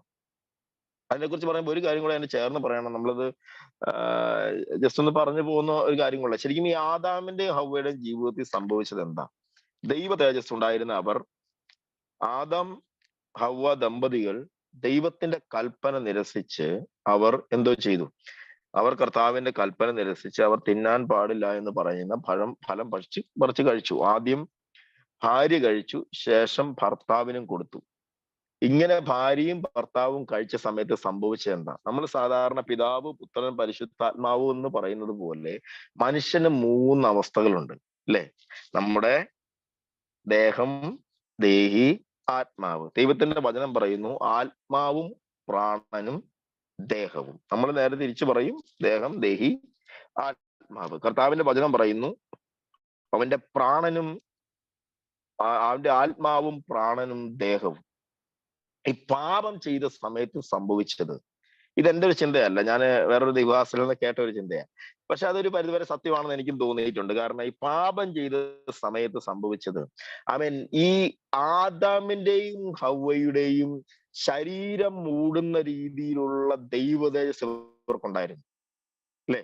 പ്രകാശഗോളം പോലെയായിരുന്നു. ദൈവ തേജസ്സിനാൽ ഇവർ മൂടപ്പെട്ടിരുന്നു. അതുകൊണ്ടാണ് അവർ നഗ്നരാണെന്നുള്ളത് അവർക്ക് തിരിച്ചറിയാൻ പറ്റാതിരുന്നത്. ദൈവ തേജസ്സിനാൽ ഇവർ മൂടപ്പെട്ടിരുന്നു. ഇവരുടെ ശരീരം ഉള്ളിലായിരുന്നു. ദൈവ സാന്നിധ്യത്താലും തേജസ്സിനാലും ഇവർ മൂടപ്പെടുന്നു. പരസ്പരം ശരീരം കാണാൻ കഴിയാതെ വണ്ണം. അതിന് തെളിവാണ് ഈ തേജസ് പോയവരെ ഇവർ നഗ്നരാണെന്ന് ഇവർ തിരിച്ചറിഞ്ഞു, അല്ലെ? ഓക്കെ. അപ്പം തേജസ്സിനാൽ ഇവരുടെ ശരീരത്തെ ഇവരെന്തോ ചെയ്തിരുന്നു? മൂടിയിരുന്നു. പാപം ചെയ്ത നിമിഷം സംഭവിച്ചത് പുറമേ ഉണ്ടായിരുന്ന ഈ ദൈവ തേജസ് ഇവരുടെ ഉള്ളിലേക്ക് അങ്ങ് ചുരുങ്ങിപ്പോയി. എന്റെ അഭിപ്രായമല്ല, ഒരു ദൈവാസം പ്രസംഗിച്ച് ഞാൻ കേട്ടതാ. പക്ഷെ അത് സത്യമാണെന്ന് എനിക്കും തോന്നുന്നുണ്ട് ആ ഭാഗം.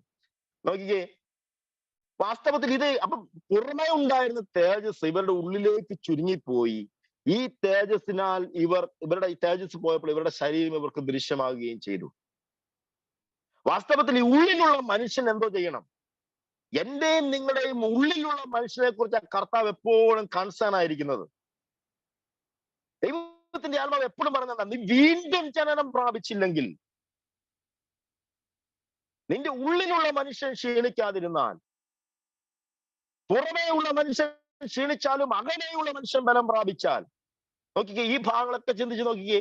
പരിശുദ്ധാത്മാവ് എപ്പോഴും ആഗ്രഹിക്കുന്നത് നമ്മുടെ ഉള്ളിലുള്ള മനുഷ്യൻ അവൻ നാൾക്ക് നാൾ ബലം പ്രാപിച്ചു വരണം, തേജസ് പ്രാപിച്ചു വരണം, തേജസ് പ്രാപിച്ചു വരണം. അപ്പൊ പരിശുദ്ധാത്മാവ് ഈ ഉള്ളിലുള്ള മനുഷ്യൻ നമുക്ക് തിരിച്ചറിയാൻ പറ്റുമോ? നമുക്ക് കാണാൻ പറ്റുമോ? ഉള്ളിലുള്ള മനുഷ്യൻ നമുക്ക് കാണാൻ കഴിയില്ല. അത് കാണാൻ കഴിയുന്ന ഒരാള് ദൈവത്തിന്റെ പരിശുദ്ധാത്മാവാണ്. അതുകൊണ്ടാണ് ഞാൻ കുറച്ചു മുമ്പ് പറഞ്ഞത്, അവൻ നമ്മളിൽ വെളിപ്പെടാനിരിക്കുന്ന തേജസ്, നമ്മുടെ ഉള്ളിലുള്ള മനുഷ്യനെ കുറിച്ചുള്ള പ്ലാൻ ആരുടെ കയ്യിലുണ്ട്? നമ്മൾ എന്തായി തീരണമെന്നും നമ്മുടെ ഉള്ളിലുള്ള മനുഷ്യൻ എത്രമാത്രം തേജസ് ഉള്ളവനായി തീരണമെന്നുമുള്ള വ്യക്തമായ പ്ലാൻ അവൻ പരിശുദ്ധാത്മാവിന്റെ കയ്യിലാണ് ദൈവം കൊടുത്തിരിക്കുന്നത്. ബ്ലൂ പ്രിന്റ് കൊടുത്തിരിക്കുന്ന പരിശുദ്ധാത്മാവിന്റെ കയ്യിലാണ്. പരിശുദ്ധാത്മാവിന്റെ അടുത്തുള്ളൂ. ഇവിടെ എന്നെ കേൾക്കുന്നത് നിങ്ങൾക്ക് ആർക്കെങ്കിലും പറയാൻ പറ്റുമോ നാളെ നിങ്ങൾക്ക് എന്ത് സംഭവിക്കുന്നു പറയാൻ പറ്റുമോ?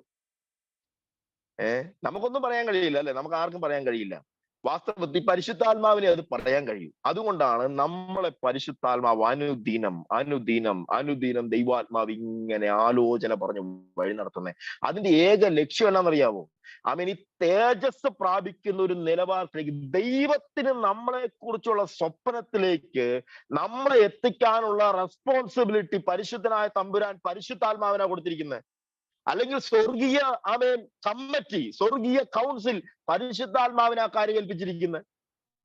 അതുകൊണ്ട് പരിശുദ്ധാത്മാവ് നമ്മളെ ഇങ്ങനെ കാളാടെ പുറകെ വടിയായിട്ട് ഇങ്ങനെ നടക്കുന്നത്, നമ്മളെ അടിച്ചുകൊണ്ട് നടക്കുക. അതായത് വാസ്തവത്തിൽ ഇതാ സംഭവം. ഇതിനെക്കുറിച്ച് നമുക്ക് ഒന്നുകൂടെ വ്യക്തമായിട്ട് ചിന്തിച്ചാൽ മനസ്സിലാക്കാൻ പറ്റും. മോശയോട് ദൈവത്തിന്റെ ആത്മാവ് എന്താ പറഞ്ഞേ? എന്റെ മഹത്വവും എന്റെ തേജസ്സും ആവസിക്കേണ്ടതിന് നീ ഒരു പെട്ടകം ഉണ്ടാക്കണം. എങ്ങനെ ഉണ്ടാക്കണം? പർവ്വതത്തിൽ ഞാൻ കാണിച്ചു തന്ന മാതൃക പ്രകാരം തന്നെ ഉണ്ടാക്കണം. അപ്പൊ മാതൃക ഇരിക്കുന്ന ആരുടെ കയ്യിലാണ്? ഇതിന്റെ ബ്ലൂ പ്രിന്റ് ഇരിക്കുന്ന ആരുടെ കയ്യിലാണ്? ദൈവത്തിന്റെ കയ്യിലാണ് ബ്ലൂ പ്രിന്റ് ഇരിക്കുന്നത്. ഇത് ആർക്ക് കാണിച്ചു കൊടുത്തിട്ടുണ്ട്? ദൈവദാസനായ മോശയ്ക്ക് കാണിച്ചു കൊടുത്തിട്ടുണ്ട്. അപ്പൊ മോശയ്ക്കേ അറിയത്തുള്ളൂ ഈ പെട്ടകം എങ്ങനെ ഉണ്ടാക്കണമെന്ന്. ആർക്കേ അറിയത്തുള്ളൂ? മോശയ്ക്കേ അറിയത്തുള്ളൂ. മോശയ്ക്ക് ഈ പെട്ടകം നിർമ്മിക്കുന്ന ആൾക്കാർക്ക് ഇതിന്റെ അളവും മറ്റ് മെഷർമെന്റും കാര്യങ്ങളും അലൈൻമെന്റ് ഒക്കെ പറഞ്ഞു കൊടുക്കാം. ദൈവം മോശയ്ക്ക് ഇത് കാണിച്ചു കൊടുത്തതുപോലെ ഈ രീതിയിൽ ഉണ്ടാക്കണം. ഇതിന്റെ കാരണം ദൈവത്തിന്റെ മേഘവും ദൈവത്തിന്റെ തേജസ്സും ആവസിക്കുന്ന പെട്ടകമാകിയാൽ ഞാൻ നിന്നെ കാണിച്ചു തന്ന മാതൃക പ്രകാരം തന്നെ ഉണ്ടാക്കണം. ഇതുപോലെ ഞാൻ എന്ന വ്യക്തി ഏത് നിലവാരത്തിൽ വരെ എത്തണമെന്നുള്ളതിന്റെ യഥാർത്ഥ ബ്ലൂ പ്രിന്റ് ഇരിക്കുന്ന ആളുടെ കയ്യിലാണ്, ദൈവത്തിന്റെ ആത്മാവിന്റെ കയ്യിലാണ്. ദൈവത്തിന്റെ ആത്മാവിനാ ഈ ബ്ലൂ പ്രിന്റ് കൊടുത്തിരിക്കുന്നത്. അതുകൊണ്ടാണ് പരിശുദ്ധാത്മാവ് പറയുന്നത്, ഇതേ അളവിൽ നീ പോയാൽ പോരാ, ഇച്ചിരൂടെ അളവ് മാറണം, ഇച്ചിരൂടെ നിന്റെ നിലവാരം നീ ഉയർത്തണം, ഇച്ചിരൂടെ നീ പ്രാർത്ഥിക്കണം, എന്നാലേ നീ ഈ ഒരു നിലവാരത്തിൽ എത്തൂ. ദൈവത്തിന്റെ തേജസ് നിന്റെ മേൽ വസിക്കണോ? ദൈവത്തിന്റെ മേഘം നിന്റെ മേൽ വസിക്കണോ? ഇങ്ങനെ ഒരു നിലവാരത്തിൽ നീ എത്തിയാലേ ദൈവത്തിന്റെ തേജസ്സും ദൈവത്തിന്റെ മേഘവും വഹിക്കുന്ന ഉത്തമമായ ഒരു കൂടാരം നിന്നിൽ നിന്ന് വെളിപ്പെടൂ.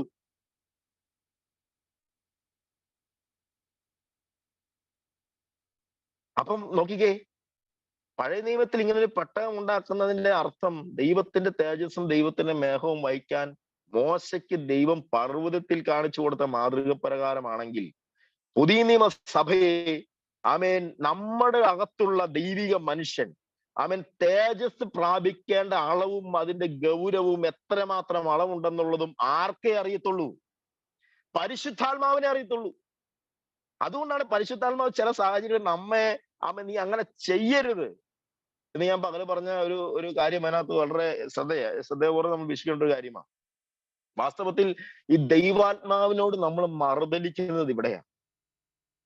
ഒന്ന് ആലോചിച്ച് നോക്കിക്കേ, ഈ ഞാൻ പ്രാപിക്കേണ്ട, എന്റെ ജീവിതത്തിൽ ഞാൻ പ്രാപിക്കേണ്ട, എന്റെ ഉള്ളിലെ മനുഷ്യൻ, എന്റെ അകത്തുള്ള പ്രാർത്ഥനാ മനുഷ്യൻ, ഞാൻ രക്ഷിക്കപ്പെട്ടപ്പം എന്റെ ഉള്ളിൽ ജനിച്ച ശിശു, ഈ ശിശു വളർന്നു വലുതായി ദൈവദേശ് നിറയുന്ന ഒരു നിലവാരത്തിലേക്ക് എത്തണമെന്നുള്ളതും അതിന്റെ അളവും മറ്റു കാര്യങ്ങളും അറിയാവുന്നത് പരിശുദ്ധാത്മാവിനാണ്. ഇങ്ങനെ അറിയാവുന്ന പരിശുദ്ധാത്മാവ് എന്നെ ആമേൻ ഞാൻ ഈ ദൈവകൃപയിലേക്ക് വരണമെന്നുള്ള 100% ആഗ്രഹം കൊണ്ടും കർത്താവിന്റെ ആത്മാവ് ഓരോ കാര്യം നമ്മളടുത്ത് പറയുമ്പോൾ ഞാൻ അതിനെ മറുതലിച്ചാലുള്ള അവസ്ഥ എന്താ? ഞാനിന്ന് അത് ഒരു എക്സാമ്പിൾ ആയിട്ട് പറഞ്ഞു. ഒന്ന് ആന്റിക്ക് അറിയാം. ആന്റി വന്നപ്പോ ആന്റി കേട്ടതാ. നോക്കിക്കേ, നമ്മളെ ഒരാള് നമ്മളെ ആത്മാർത്ഥമായിട്ട് സ്നേഹിക്കുന്ന ഒരാളുടെ അടുക്കല് നമ്മള് 100% സത്യസന്ധതയോടെ 100% ആത്മാർത്ഥതയോടെ നാം ഒരു കാര്യം പറഞ്ഞിട്ട് ആ വ്യക്തിക്ക് ആമേൻ നമ്മൾ പറയുന്ന കാര്യത്തിന് ഒരു വിലയും തരാതെ മാറിയാൽ നമ്മുടെ ഹൃദയം വേദനിക്കുവോ? അല്ലെ? അല്ലെ? നമ്മൾ 100% ആത്മാർത്ഥതയോടെ അവർക്ക് ഒരു കാരണവശാലും ഒരു ദോഷം വരരുതെന്ന് ആഗ്രഹിച്ച് തന്നെ നമ്മളത് പറയുന്നേ. അങ്ങനെ 100% ആത്മാർത്ഥതയോടെ നമ്മള് ഒരാൾ നന്നാകണമെന്ന് വിചാരിച്ച് നാം ഒരു കാര്യം പറയുമ്പം ആമേൻ നാം അങ്ങനെ പറയുന്ന ആ കാര്യത്തിന് ആമേൻ ആ വ്യക്തി ഒരു വിലയും തരുന്നില്ല എങ്കിൽ നമ്മുടെ ഹൃദയം വേദനിക്കുവോ? അപ്പം നോക്കിക്കേ, നമ്മള് ഏത് നിലവാരത്തിൽ വരെ എത്തണം. അതുകൊണ്ടാണ് ദൈവത്തിന്റെ വചനം പറയുന്നത് ആമേൻ ഗോഫർ മരം കൊണ്ട് പെട്ടകടം പണിയുമ്പോൾ ദൈവം തന്ന അളവിലാ പണിയണ്ടേ. ദൈവം തന്നെ അളവിലാ പണിയണ്ടേ. കാരണം ദൈവത്തിനെ അറിയത്തുള്ളൂ. അവൻ വരാൻ പോകുന്ന പ്രളയത്തിന്റെ ഭീകരത ദൈവത്തിനെ അറിയത്തുള്ളൂ. ഞാനും നിങ്ങളും ദൈവസന്നിധിയിൽ നിൽക്കുമ്പോൾ ഞാനും നിങ്ങളും എത്രമാത്രം തേജസ്സുള്ളവരാകണമെന്നും ദൈവകൃപയിൽ നിൽക്കണമെന്നുള്ളതും എന്റെ ജീവിതത്തിൽ നടക്കാൻ പോകുന്ന കാര്യങ്ങൾ അറിയാവുന്ന ദൈവത്തിനെ അറിയത്തുള്ളൂ. അപ്പൊ ആ നിലവാരത്തിലേക്ക് നമ്മളാകാൻ വേണ്ടി പരിശുദ്ധാത്മാവ് നമ്മളോട് പറയുമ്പം പരിശുദ്ധാത്മാവിന്റെ വാക്കിന് പുല്ല് വില കൊടുക്കാതെ നാം പോയി കഴിഞ്ഞാൽ ആത്മാവ് ദുഃഖിക്കുവോ ഇല്ലയോ? നമ്മളോടൊരു കാര്യം ചെയ്യരുതെന്ന് പരിശുദ്ധാത്മാവ് പറയുന്നത് ചെയ്യാതിരിക്കാനാ. നമ്മളൊരു കാര്യം വേണമെന്ന് പറയുന്നത് വേണമെന്ന് തന്നെയും വേണ്ടാന്ന് പറയുന്നത് വേണ്ടാന്ന് തന്നെയാ. അപ്പൊ നമ്മളത് ശ്രദ്ധിക്കാതെ പോയ പരിശുദ്ധാത്മാവ് ദുഃഖിക്കും. അങ്ങനെ ഒരു സിറ്റുവേഷൻ ഉണ്ടാകുമ്പോൾ ദൈവത്തിന്റെ വചനം എന്താ പറയുന്നത്? ആമേൻ ആ കാര്യസ്ഥൻ വേദനിക്കും. നോക്കിക്കേ, അതുകൊണ്ടാണ് തിരുവെഴുത്ത് പറയുന്നത് ദൈവത്തിന്റെ പരിശുദ്ധാത്മാവിനെ നിങ്ങൾ എന്തോ ചെയ്യരുത്, ദുഃഖിപ്പിക്കരുത്. ദൈവത്തിന്റെ പരിശുദ്ധാത്മാവിനെ നിങ്ങൾ ദുഃഖിപ്പിക്കരുത്. ഇങ്ങനെ ഒരു വിഷയം ഉണ്ടായിക്കഴിഞ്ഞാൽ ആദ്യം വേദനിക്കുന്നത് പരിശുദ്ധാത്മാവാണ്. കാരണം നമ്മിൽ വെളിപ്പെടേണ്ട തേജസ് എന്താണെന്നും ക്രിസ്തുവിന്റെ തേജസ് നാം പ്രാപിക്കണമെങ്കിൽ എന്തുമാത്രം ആത്മീയ നിലവാരം നമ്മിൽ വേണമെന്നുള്ളതിനെ കുറിച്ച് അളവറിയാവുന്നത് പരിശുദ്ധാത്മാവിനാണ്, നമുക്കല്ല. കാരണം ഇതിന്റെ ബ്ലൂ പ്രിന്റ് ഇരിക്കുന്ന ആളുടെ കയ്യിലാ, ദൈവാത്മാവിന്റെ കയ്യിലായിരിക്കുന്നത്. പരിശുദ്ധാത്മാവിന്റെ കയ്യിൽ അതിന്റെ ബ്ലൂ പ്രിന്റ് ഇരിക്കുന്നത്. അപ്പൊ ആ ദൈവാത്മാവിനെ അറിയത്തുള്ളൂ ഏതുമാത്രം അളവിൽ, എന്തുമാത്രം ആത്മീയത്തിൽ, എന്തുമാത്രം വിശുദ്ധിയിൽ, എന്തുമാത്രം വേർപാടിൽ, എന്തുമാത്രം പ്രാർത്ഥനയിൽ, എന്തുമാത്രം ദൈവകൃപയിൽ നിന്നാലേ ആമേൻ അനീഷ് എന്ന് പറയുന്ന വ്യക്തി ആമേൻ നന്നാവൂ എന്നുള്ളത് ദൈവാത്മാവിനെ അറിയത്തുള്ളൂ, പരിശുദ്ധാത്മാവിനെ അറിയത്തുള്ളൂ. അപ്പൊ ആ അനീഷിനെ ആ നിലവാരത്തിലേക്ക് കൊണ്ടുവരുവാൻ വേണ്ടി പരിശുദ്ധാത്മാവ് എൻ്റെ അടുത്ത് ഓരോ കാര്യങ്ങൾ ഈ രീതിയിൽ നീ ചെയ്യുന്ന പറയുമ്പം അവൻ അങ്ങനെ നാം ചെയ്യാൻ തയ്യാറായില്ല എങ്കിൽ എൻ്റെ അടുക്കൽ ഈ കാര്യം പറയുന്ന പരിശുദ്ധാത്മാവ് വേദനിക്കില്ലേ? അങ്ങനെ ഞാൻ കാരണം പരിശുദ്ധാത്മാവ് വേദനിച്ചു കഴിഞ്ഞാൽ കർത്താവിന്റെ വചനം ഞാൻ പച്ചയ്ക്ക് നിന്ദിക്കുന്നത് പോലെയല്ലേ അത്? നോക്കിക്കേ, ദൈവത്തിന്റെ പരിശുദ്ധാത്മാവിനെ നിങ്ങൾ ദുഃഖിപ്പിക്കരുത്. അവനാണല്ലോ നിങ്ങളെ വീണ്ടെടുപ്പിൻ നാളിനായി മുദ്രയിട്ടിരിക്കുന്നത്. കണ്ടോ? പിതാവായ ദൈവം നമ്മെ തെരഞ്ഞെടുത്തു, പുത്രൻ നമ്മെ വീണ്ടെടുത്തു, അതുകൊണ്ട് പരിശുദ്ധാത്മാവാം ദൈവത്താൽ നമ്മെ മുദ്രയിട്ടിരിക്കുന്നു. എത്ര കറക്റ്റാ നോക്കിയ വാക്യം, എത്ര ക്ലിയറാ നോക്കിയ ഭാഗം. നാം വായിച്ച വചനം എന്താ? അവന്റെ പുത്രന്റെ സ്വരൂപത്തോട് അനുരൂപപ്പെടേണ്ടതിന് അവൻ നമ്മെ മുൻനിയമിച്ചിരിക്കുന്നു. വാസ്തവത്തിൽ അങ്ങനെ ഒരു മുൻനിയമനം നമ്മുടെ അടുക്കൽ ഇല്ലായിരുന്നെങ്കിൽ, നോക്കിക്കേ, ഇങ്ങനെ ഒരു മുൻനിയമനം നമ്മുടെ അടുക്കൽ ഇല്ലായിരുന്നെങ്കിൽ നമ്മളൊക്കെ വളരെ ഫ്രീ ആയിരുന്നു, നമുക്കൊരു കുഴപ്പമുണ്ടാവില്ലായിരുന്നു. നമ്മൾ വളരെ ഫ്രീ ആയിട്ട് തന്നെ മുമ്പോട്ട് പോകാമായിരുന്നു. നമുക്ക് ആരും ഈ പ്രാർത്ഥന, ആരാധന, സ്തോത്ര, സ്തുതിയൊക്കെ ആയിട്ട് നമ്മളങ്ങ് പോയാൽ മതി. അപ്പൊ നമ്മുടെ ഉള്ളിലുള്ള മനുഷ്യൻ ക്രിസ്തുവേശുവിൽ തികഞ്ഞവനായി മാറണം. ക്രിസ്തുവിന്റെ രൂപത്തിലായി മാറണം. വാസ്തവത്തിൽ നമ്മൾ ആരുടെ രൂപത്തിലാണ്? അപ്പൊ അവന്റെ വചനം പഠിക്കുമ്പോൾ നമ്മൾ ആരുടെ രൂപത്തിലാണ് ഇതിന്റെ വചനം നമ്മളെ പഠിപ്പിക്കുന്നത്?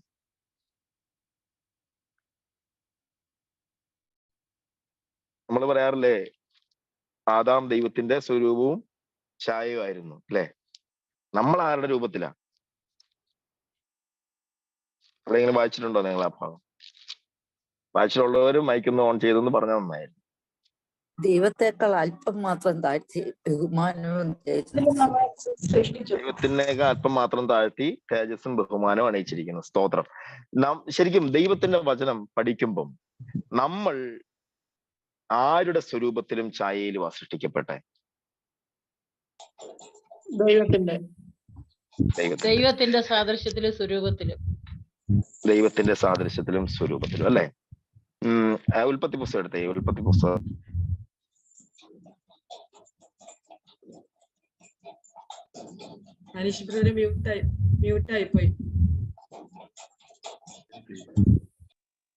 ഓക്കെ, കേക്കാവോ? ആ മൈക്ക് ഓൺ ചെയ്ത ആള് ഉൽപ്പത്തി പുസ്തകം 5-ാമത്തെ അധ്യായം ഒന്ന് വായിച്ചേ. ആദാമിന്റെ വംശപാരമ്പര്യമാവിത്. ദൈവം മനുഷ്യനെ സൃഷ്ടിച്ചപ്പോൾ ദൈവത്തിന്റെ സാദൃശ്യത്തിൽ അവനെ ഉണ്ടാക്കി. ആണും പെണ്ണുമായി അവരെ സൃഷ്ടിച്ചു. സൃഷ്ടിച്ച നാളിൽ അവരെ അനുഗ്രഹിക്കുകയും അവർക്ക് ആദാം എന്ന പേരിടുകയും ചെയ്തു. അത് നിഷ്പാപയുഗം. അടുത്ത വാക്യം. ആദാമിന് 130 വയസ്സായപ്പോൾ അവൻ തന്റെ സാദൃശ്യത്തിൽ തന്റെ സ്വരൂപപ്രകാരം ഒരു മകനെ ജനിപ്പിച്ചു. അവന് ശേത്ത് എന്ന് പേരിട്ടു. മതി. ഈ സമയത്ത് ആദാമിന്റെ പൊസിഷൻ എന്തായിരുന്നു?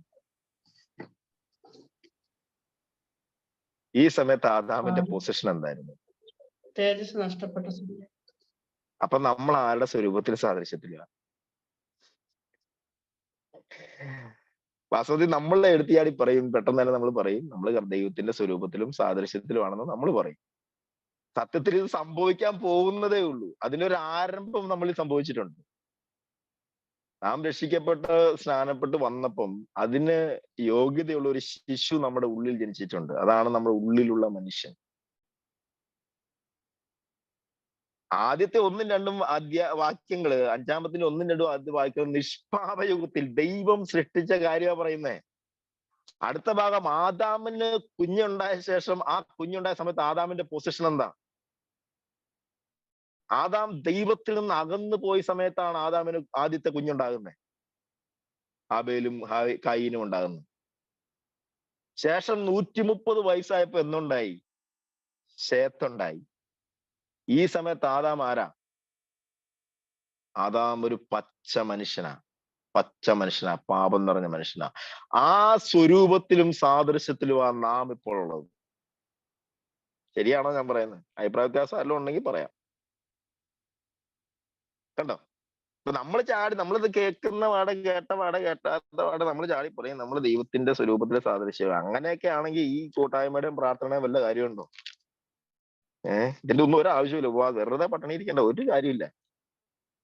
വാസ്തവം പറഞ്ഞാൽ നമ്മൾ കർത്താവിന്റെ സ്വരൂപത്തിലും സാദൃശ്യത്തിലും ആകാൻ പോകുന്നതേ ഉള്ളൂ. അതിന്റെ ഒരു ശിശു നമ്മുടെ ഉള്ളിൽ കിടപ്പുണ്ട്. എവിടെയാണെന്നറിയാമോ? അതാണ് വീണ്ടും ജനനം എന്ന് പറയുന്നത്. വീണ്ടും ജനനം. ലേഖനങ്ങള് അരച്ച് കലക്കി കുടിച്ചാൽ ഇതിനെക്കുറിച്ച് വ്യക്തമായി പരിശുദ്ധാത്മാവ് പറയുന്നുണ്ട്. വ്യക്തമായി എടുത്തു പറയുന്നത് പരിശുദ്ധാത്മാവ്. അപ്പൊ നമ്മുടെ ഉള്ളിൽ ഇതിന് പറ്റിയ ഒരു ശിശു ജനിച്ചിട്ടുണ്ട്. ഈ ശിശുവിനെ കുറിച്ചാണ് ദൈവം കൺസേൺ ആയിരിക്കുന്നത്. നമ്മൾ എപ്പോഴും ചിന്തിക്കുന്ന എപ്പോഴും എവിടെയാ? ഈ ശരീരത്തെ കുറിച്ചാണ് നമ്മൾ ചിന്തിക്കുന്നത് അല്ലേ? എന്റെ കൈ, എന്റെ കാല്, എന്റെ മുഖം, എന്റെ ശരീരം. നമ്മൾ ഈ ശരീരത്തെ കുറിച്ച് ചിന്തിക്കുമ്പോൾ പരിശുദ്ധാത്മ, അതുകൊണ്ടാണ് ഞാൻ തുടക്കത്തിലെ പറഞ്ഞു വിട്ടത്, നമ്മള് ദേഹം, ദേഹി, ആത്മാവെന്ന് പറഞ്ഞു പഠിക്കുമ്പോൾ കർത്താവിന്റെ വചനം എന്താ പറയുന്നേ? ആമേൻ.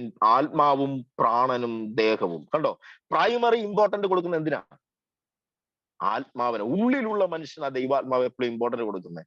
ആ ഉള്ളിലുള്ള മനുഷ്യൻ ദൈവതേജസ്സിലേക്ക് നടത്തപ്പെടാൻ വേണ്ടിയാണ് കർത്താവ് ഈ പെടാപ്പാടൊക്കെ പെടുന്നത്. ഈ പെടാപ്പാടൊക്കെ കർത്താവ് പെടുന്നത് അതിനു വേണ്ടിയാണ്. നമ്മളെ ഇട്ട് പുറകെ നടന്നിങ്ങനെ അടിച്ച് തളിച്ചിങ്ങനെ കൊണ്ടു കിടക്കുന്നത് എങ്ങനെയെങ്കിലും രക്ഷപ്പെട്ടത്. ഇങ്ങനെ ഒരു തേജസ് ഉള്ള ഒരു ഈ ഭാഗമാണ് ശരിക്കും പറഞ്ഞു കഴിഞ്ഞാല് യേശുക്രിസ്തു മറുരൂപമലയിൽ രൂപാന്തരപ്പെട്ടപ്പോ സംഭവിച്ചത്. ആ ഭാഗമാണ് നമുക്കറിയാം, ഞാൻ എടുക്കുന്നില്ല.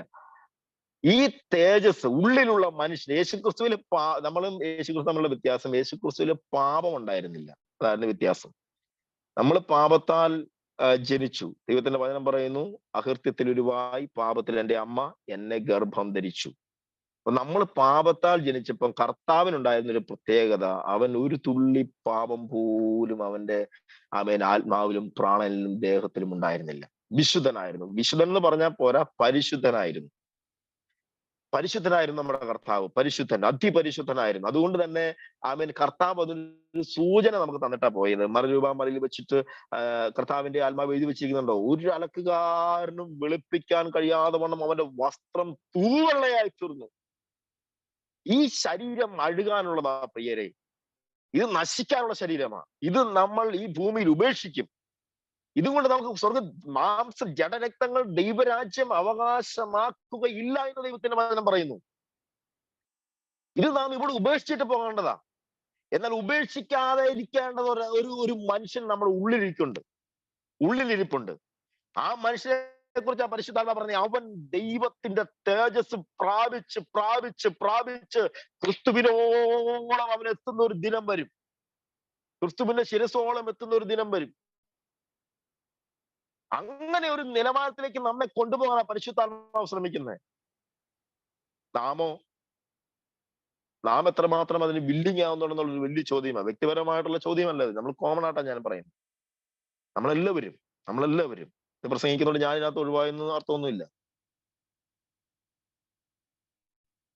നമ്മളെല്ലാവരും ഇതിനകത്ത് ഇൻക്ലൂഡിങ് ആണ്. ഒരു ലേഖന കർത്താവ് എന്താ പറയുന്നത്?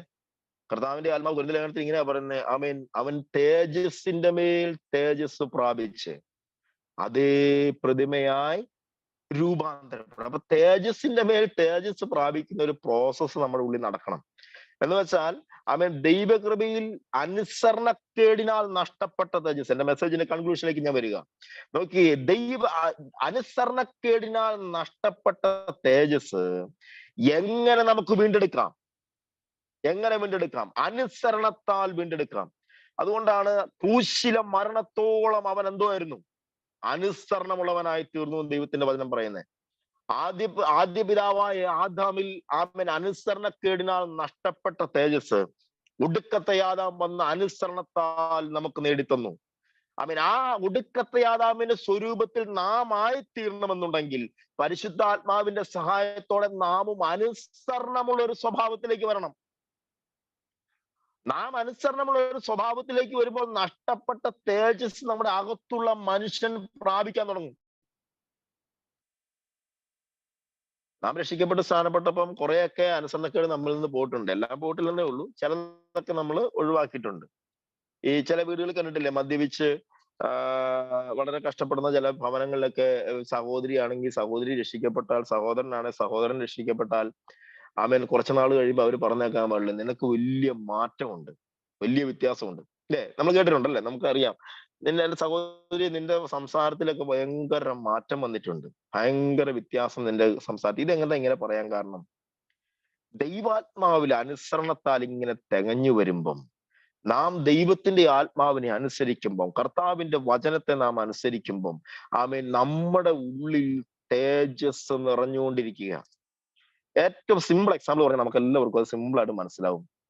ഈ സ്നാനപ്പെട്ട ദിവസം ഓർമ്മയുണ്ടോ? സ്നാനപ്പെട്ട ദിവസം എന്ത് സന്തോഷമായിരുന്നു, മനസ്സും ശരീരവും എന്ത് ഫ്രഷ് ആയിരുന്നു അല്ലേ? നമ്മള് സ്നാനക്കുളത്തിൽ നിന്ന് കയറി നമ്മുടെ ചർച്ചയിൽ വന്നിരുന്ന ദിവസം ഓർമ്മയുണ്ടോ? എന്ത് സന്തോഷം, പറഞ്ഞറിയിക്കാൻ പറ്റാത്തൊരു സന്തോഷം. നമ്മൾ അഭിഷേകം പ്രാപിച്ച ദിവസം ഓർമ്മയുണ്ടോ? ആമേൻ, എന്ത് സന്തോഷമായിരുന്നു. ഇത് അനുസരണം വന്നപ്പോ വരുമ്പോൾ തേജസ്സിന്റെ പ്രത്യേകത. അതുകൊണ്ടാണ് ദൈവത്തിന്റെ ആത്മാവ് പറയുന്നത്, ആമേൻ, സ്വർഗസ്ഥലങ്ങളിൽ നമ്മെ ഇരുത്തിയിരിക്കുന്നു എന്നാ പറയുന്നത്. സ്വർഗസ്ഥലങ്ങളിൽ. അപ്പൊ ആ സ്വർഗീയ സ്ഥലത്തിന്റെ പ്രത്യേകത ഈ ഒരു ദൈവ സാന്നിധ്യത്തിൽ ഇരിക്കുന്നു എന്നുള്ളതാണ്. നാളുകളിൽ ആമേൻ, നാം നേടിയെടുക്കേണ്ട ഏറ്റവും വലിയ പ്രത്യേകത, ആമേൻ, നമ്മെ കുറിച്ച് ദൈവത്തിനുള്ള സ്വപ്നം, ക്രിസ്തുവിന്റെ തേജസ് നമ്മുടെ ഉള്ളിലുള്ള മനുഷ്യൻ പ്രാപിച്ചെടുക്കണം എന്നുള്ളതാണ് ദൈവത്തിന്റെ സ്വപ്നം. അതിന് ഏറ്റവും പ്രധാനമായിട്ട് വേണ്ടത് ദൈവത്തിന്റെ ആത്മാവിനെ അനുസരിക്കുക. അറ്റ്ലീസ്റ്റ് ഏറ്റവും കുറഞ്ഞ പക്ഷം പരിശുദ്ധാത്മാവ് പറയുന്നത് ശ്രദ്ധിച്ച് അതിനെ അനുസരിക്കാൻ നമുക്ക് തയ്യാറാവണം. അങ്ങനെ ഒരു നിലവാരത്തിലേക്ക് നാം എത്തിക്കഴിഞ്ഞാൽ, ആമേൻ, കർത്താവിന്റെ വചനം പറയുന്നത് പോലെ തേജസ്സിന്റെ മേൽ തേജസ് പ്രാപിച്ച് ഇങ്ങനെ പ്രാപിച്ച് ആമേൻ, ക്രിസ്തുവിന്റെ അതേ പ്രതിമയായി ഒരു നാൾ നാം രൂപാന്തരപ്പെടും. അതാണ് തന്നെ പരിശുദ്ധാത്മാവിന്റെ സ്വപ്നം. അങ്ങനെ ഒരു സ്വപ്നം തന്നെ ദൈവാത്മാവ് കാണുന്നത്. ആമേൻ. ആ സ്വപ്നത്തിന് വേണ്ടി നാളുകളിൽ നമ്മെ ദൈവകരങ്ങളിൽ കേൾപ്പിച്ചു കൊടുക്കാൻ, ദൈവത്തിന്റെ ആത്മാവിന്റെ ഇഷ്ടപ്രകാരം ജീവിക്കാൻ, കർത്താവിന്റെ ആത്മാവ് പറയുന്നതനുസരിച്ച് ജീവിക്കാൻ, ആമേൻ, എന്നെ തന്നെ സമർപ്പിക്കുന്നു എന്ന് പറയാൻ എത്ര പേർക്ക് കഴിയും? ആമേൻ. ദൈവത്തിന്റെ വചനം ഇങ്ങനെയാ പറയുന്നത്. ആമേൻ. തേജസ്സിന്റെ മേൽ തേജസ് പ്രാപിച്ച്, കൃപയുടെ മേൽ കൃപ പ്രാപിച്ചു. ഒരു കാര്യം കൂടെ ഞാൻ പറയാം. ആമേൻ. തേജസ്സിന്റെ മേൽ തേജസ് പ്രാപിച്ച്, ആമേൻ, അതേ പ്രതിമയായി രൂപാന്തരപ്പെടുന്നു എന്ന് പറയുമ്പോൾ, തേജസ് അനുസരണത്താൽ നമ്മിൽ വരുന്ന തേജസ്, ആമേൻ, അനുസരണക്കേടിനാൽ തേജസ് പോകുന്നു ഉള്ളത് ഒരു വാസ്തവമാണ്. അല്ലെ? അനുസരണത്താൽ വരുന്ന തേജസ് അനുസരണക്കേടിനാൽ പോകും. നമുക്ക് പലപ്പോഴും പറ്റുന്ന കുഴപ്പം എവിടെയാണെന്നറിയാവോ? അതുകൊണ്ട് പറഞ്ഞ് ഞാൻ നിർത്താം. കാരണം ഈ ഈ ഈ ഒരു കാലഘട്ടത്ത് നാം വളരെ ശ്രദ്ധിക്കേണ്ട ഒരു കാര്യം, ഞാൻ നിങ്ങളെ വളരെ സ്നേഹിക്കുന്നു, വളരെ ബഹുമാനിക്കുന്നു. അതുകൊണ്ട് തന്നെയാണ് ഞാൻ ഈ ഭാഗം പറയുന്നത്. നോക്കിക്കേ, ഈ കാലഘട്ടത്തിൽ നാം നേരിടുന്ന ഏറ്റവും വലിയ പ്രശ്നം, ആമേൻ, നാം പോലും അറിയാതെ പൈശാചിക മണ്ഡലം ചതിച്ചുകൊണ്ടിരിക്കുകയാണ്. ഇല്ലേ? ശരിയല്ലേ ഞാൻ പറഞ്ഞത്? നമ്മുടെ മുമ്പില് ചെയ്യുന്നത് തെറ്റാണോ ശരിയാണോ എന്ന് പോലും പല കാര്യങ്ങളിലും നമുക്കൊരു പൂർണ്ണ നിശ്ചയം പ്രാപിക്കാൻ കഴിയുന്നില്ല. ഞാൻ ഈ കാര്യം ചെയ്യുന്നത് ശരിയാണോ തെറ്റാണോ എന്ന് പോലും നമുക്ക് പലപ്പോഴും എന്താ പറയാ, ഒരു തീരുമാനം എടുക്കാൻ കഴിയാത്ത പോലെ നമ്മെ കുടുക്കിയിടുന്ന ഒരു മേഖല. വാസ്തവത്തിൽ പൈശാചിക മണ്ഡലത്തിന്റെ ഏറ്റവും വലിയ ചതിയാ അത്. കാരണം ഇവൻ എപ്പോഴും നോട്ടം വിട്ടേക്കുന്ന എവിടെയാണെന്നറിയാമോ? അവൻ ഈ തേജസ്സിൽ നിന്ന് നമ്മെ അയോഗ്യരാക്കണമെന്നുള്ള ഒരു വാശിയിലാണ് ഇവൻ ഈ കാര്യം നോട്ടം വിട്ടേക്കുന്നത്. തേജസ്സിൽ നിന്ന് നമ്മെ അയോഗ്യരാക്കണം. അതിന് ഇവൻ ചെയ്യുന്ന ഏറ്റവും വലിയ കാര്യം എന്താ ചോദിച്ചാൽ, ഇവൻ നാം അറിയാതെ ചതിച്ചുകൊണ്ടിരിക്കുകയാണ്. കർത്താവിന്റെ വചനം പറയുന്നു, അവൻ തേജസ്സിന്റെ മേൽ തേജസ് പ്രാപിച്ച്, കൃപയുടെ മേൽ കൃപ പ്രാപിച്ച് നാം വരണം. നാം ഇപ്പൊ ഒരു ഞായറാഴ്ച ഇല്ലെങ്കിൽ ഈ 21 ദിവസം ഉപവാസ പ്രാർത്ഥനയ്ക്ക് 21 ദിവസം ഇരുന്ന് പ്രാർത്ഥിച്ച് ഉപവസിച്ച് നാം തേജസ് കൊണ്ട് നാം പുറത്തേക്ക് ഇറങ്ങും. പുറത്തേക്ക് ഇറങ്ങി കഴിഞ്ഞാൽ നമുക്ക് സംഭവിക്കുന്നത് എന്താ? പലപ്പോഴും നാം ഈ തേജസ് നിറഞ്ഞവരായി തന്നെ ആയിരിക്കും നാം പുറത്തേക്ക് ഇറങ്ങുന്നത്. പുറത്തേക്ക് ഇറങ്ങിക്കഴിഞ്ഞാൽ നമുക്ക് സംഭവിക്കുന്നത്, ആരെങ്കിലും നമ്മളോട് എന്തെങ്കിലും പറയും, നമുക്ക് നമ്മുടെ വായി തോന്നി നമ്മൾ വിളിച്ചു പറയും. അല്ലെങ്കിൽ എന്തെങ്കിലും ചെയ്യേണ്ട സാഹചര്യം പൈശാചിക മണ്ഡലം നമ്മളെ ഉണ്ടാക്കിയെടുക്കും. ഇത് തലയിൽ ഒരു കുടം ഒരു കാലം മൺകുടം എടുത്ത് വെച്ചിട്ട് അതിനകത്ത് ഒരു മുക്കാപാത്രം വെള്ളം ഒഴിച്ച് തല ചുവന്ന് നടക്കുന്ന പോലെ പരിപാടിയാണ്. ഒരു എക്സാമ്പിൾ പറഞ്ഞ, ഞായറാഴ്ച രാവിലെ കുത്തിയിരുന്ന് കരഞ്ഞ് നമ്മൾ സഭയിൽ വരും, പ്രാർത്ഥിച്ച് ആരാധിച്ച് ദൈവകൃപയായിട്ട് നമ്മൾ പോകും. തിങ്കളാഴ്ചയോ ചൊവ്വാഴ്ചയോ? അപ്പൊ ഈ ഞായറാഴ്ച പ്രാപിച്ച ദൈവകൃപ ഈ മൺകലത്തിൽ ഇങ്ങനെ തല ചുവന്ന് നടക്കുക. പിശാച് ചെയ്യുന്ന എന്നാന്നറിയോ? തിങ്കളാഴ്ച വന്നു കഴിഞ്ഞാൽ മൂട്ടി വന്നിട്ട് ചെറിയ ഓട്ടം ഇട്ട് അങ്ങ് പോകും. പിറ്റേ ഞായറാഴ്ച വരുമ്പോഴത്തേക്ക് ഇത് കാലിയാവും. വീണ്ടും ഇരുന്ന് കരയും, ദൈവമേ എന്നെ രക്ഷിക്കണമെന്ന് കരയും. കർത്താവ് കാരണമുള്ളവനാണ്ട് വീണ്ടും നിറയ്ക്കും.